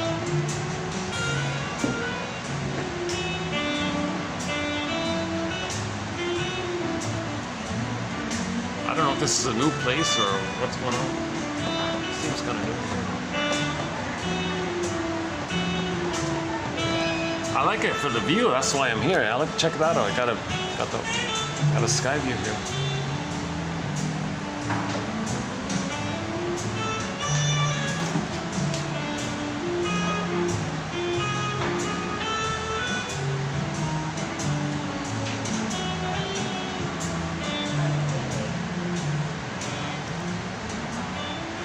Bon appetit.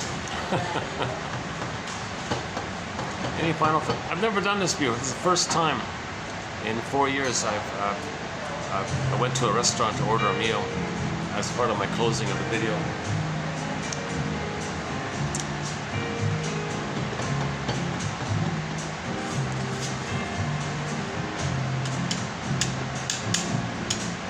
So people who who are fascinated with the idea that they can fool and deceive with advertising.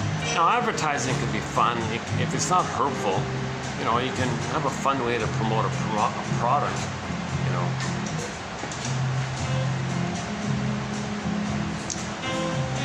But if the product hurts people, but you present it in a way that taps into people's unconscious fantasies that one day they're going to get loved by their mother, you see, you're hurting people.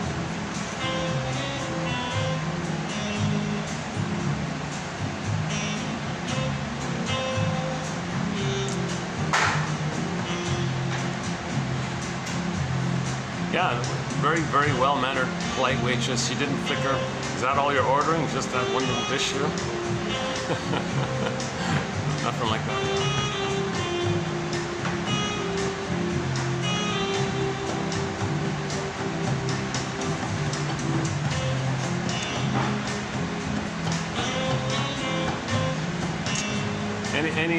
Is there anything humorous I can say at the end? Is there anything fun I can say at the end here?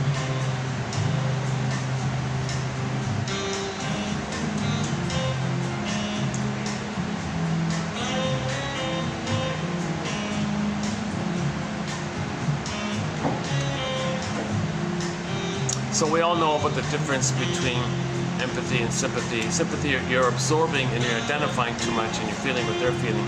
Empathy, you're observing more and understanding. You can come from that kind of place. So you're actually more helpful if you have empathy. Now sometimes the compassion, it's like an active effort to help a person because you have the compassion of their problem. so you want to do something. So compassion implies more like a solving their problems kind of thing, because they're suffering like that. Empathy means I understand, and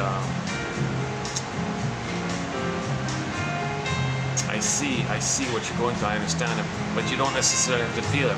If you feel it too much, that's called sympathy, and that sympathy usually doesn't help, right? Now the pity stuff, oh yeah, poor you, that's obviously the worst one, right?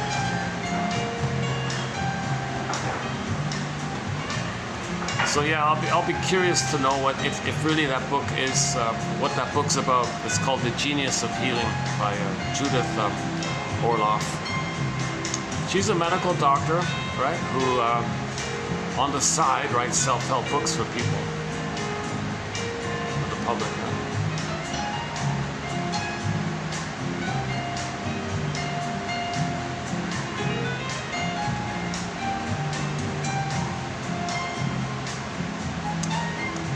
Final thoughts here? Any final thoughts here?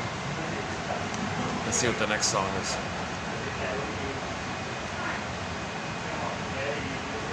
And we do have some ambient Robert Slap, a couple songs from Sounds from the Global Village.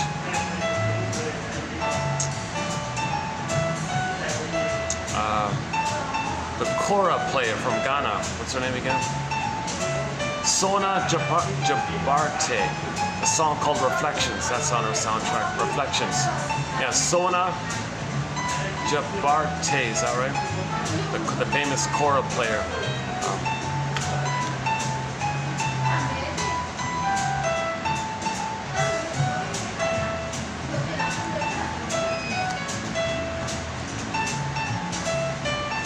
Tinkly, happy, bubbly, tinkly kind of music, upbeat music, right?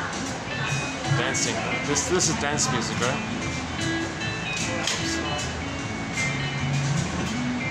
Oh, I see. That's the door to the kitchen's behind me.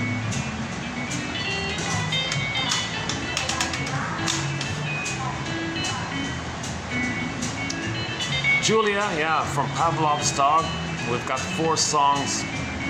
From the classic rock band Pavlov's Dog on our soundtrack. Julia, Late November, great song, Episode, and Theme from Subway Sue. 4 really great songs.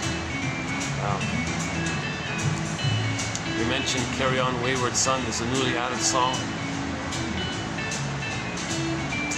The cover by Deli Rizdik, is that right? R-Y-S-D-Y-K, I think. Rizdik from Brazil, young. She's not a recorded artist. She stands in front of restaurants and plays, and people, put money in her hat, kind of thing. But she's excellent. I can't believe her.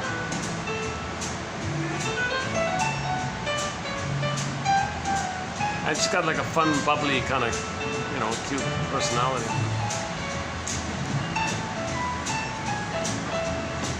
It would be interesting, I gotta confess, it would be interesting to hear the difference between Dolly Parton singing Carry On Wayward Son and her one.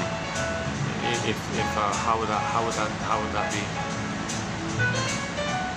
Some teenager from a village in Brazil sings just as good as Dolly Parton, maybe? Maybe, I don't know. Now, she doesn't have the appearance of Dolly Parton. Dolly Parton's got a funny sense of humor. I remember in one interview she said, "Do you know how hard it is and how expensive it is to make me look the way I do?" I don't know if I'm holding them up or if they're holding me up. Oh my God. So she's kind of funny about her thing. So she's a personality kind of person. You don't hear too many of her songs, really. But she did write Whitney Houston's Whitney Houston singing "I Will Always Love You" was written by Dolly Parton. Whitney Houston's mother, we have one of her songs on our soundtrack. Whitney Houston's mother, her name is Cissy Houston. she does a cover of Be My Baby, like a live one, like in Europe or like on a stage, standing on a stage. The studio one didn't work so well, but the live one, she really belts it out. Like she really belts it out. My goodness, it's like a rock opera or something. Like she. So look up Sissy Houston, Be My Baby, live on stage.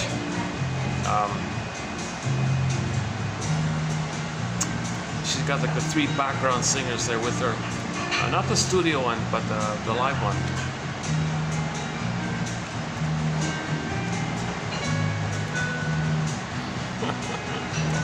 That's a typical kind of a.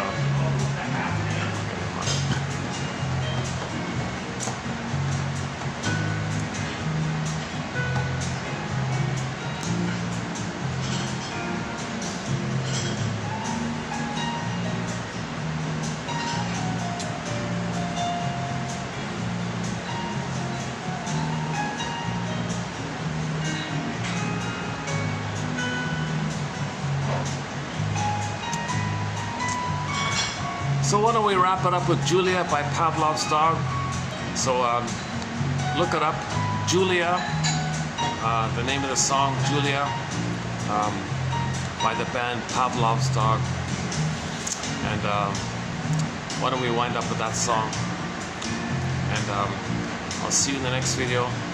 And we'll add more quotes on this issue of propaganda, yeah? One person calls it krivda. You appeal to something that's true, take that but twist it to sell a lie, called krivda. She thinks that's sort of the motif of the past 10,000 years, or that's a common misty background to it all, krivda. You take something that's kind of true for a person, but they don't know it, but it touches it, and you draw on that, and then you twist it and warp it and make it crooked to sell a lie. That dynamic she calls a krivda. And there was a word, that was a regular word for a long time called krivda. It went out of favor and she exhumed it, brought it back, called krivda. Now that author, she's a cultural anthropologist, PhD and all that. I don't buy a lot of her wild theories, but the general tone of the message about krivda is okay. Her stuff about aliens and all that, give me a break, seriously? Can't analyze that? No, she's not a shrink. She's an anthropologist. So she just concluded, oh, there must have been aliens, you know. I don't know, why are we doing this to ourselves? We must have been invaded by hostile aliens and they infected us with them or something, with themselves or something. This is nonsense. Okay, that's okay. Again, the moment you hear the word alien, click, associate it quickly with trauma. Okay. As said at the beginning, when the mother hurts the baby, that's an alien thing for the baby. So he creates an image based on his rage and feelings, and he might make an alien image. And then later on, oh, aliens. Well, that's code. That's projection of what's within. So once you hear someone talk about aliens, they're talking about their own trauma that they don't remember, but they're trying to remember. They're trying to know it, that it's within when they project it. Projection is the means of bringing repressed material to your consciousness. In the healing efforts, we want to make the unconscious conscious. So you project it, see it as a mirror, look in the mirror that knows within this whole issue. So she's sort of in a midway point like that. She's sort of like trying to get in touch that she was traumatized by talking about aliens. So you got to interpret it for her kind of thing. I mean, for yourself like that. So she has a fear against the pain around the trauma. So you project it and talk about aliens, and then you think it's external, and you don't feel that it's internal. But when you externalize it, that's the intermediary step to know it, mirror that, to know that it's within. Oh, there's a fancy bird. Let's see. I can't see him on the fence, on the metal fence. There's one of the birds there.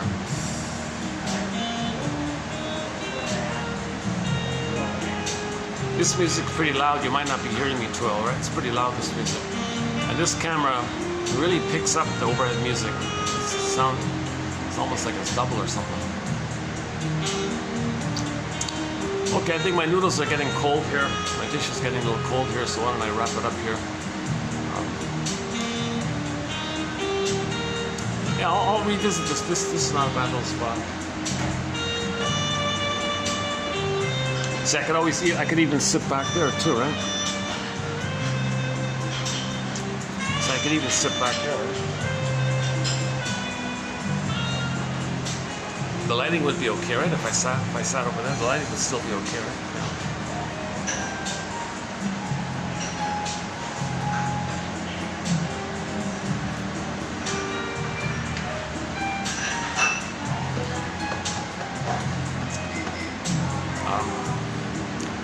Okay, yeah, so Julia by Pavlov's dog. And I'll see you in the next video. For the love of narrative medicine,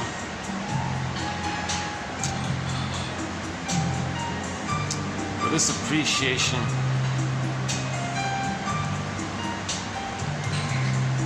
that there are thousands of people out there called soul doctors who are trying to piece together our stories so we can stop repeating. For the love of narrative medicine, I'll see you in the next video. Thanks very much. Julia.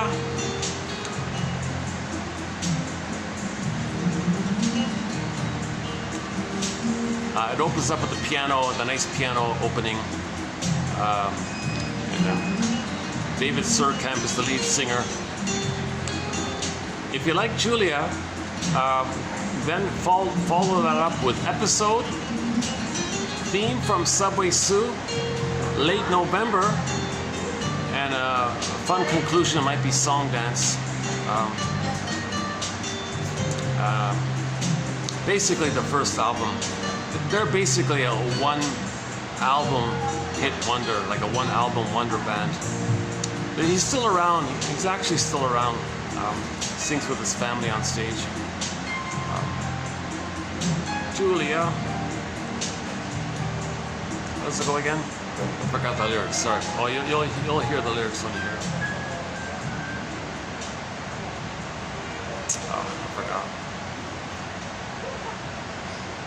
In the song theme from Subway Sue, the line is, "And someday soon, someday soon." And you know that song was meant to be called "Someday Soon" due to a typo thing. It got twisted. The theme from Subway Sue for some reason. That was a story about that. Anyways, someday soon we'll find out. Someday soon we will heal and understand ourselves. Someday soon. Someday soon. I'll see you soon. For the love of narrative medicine. I'll see you next time.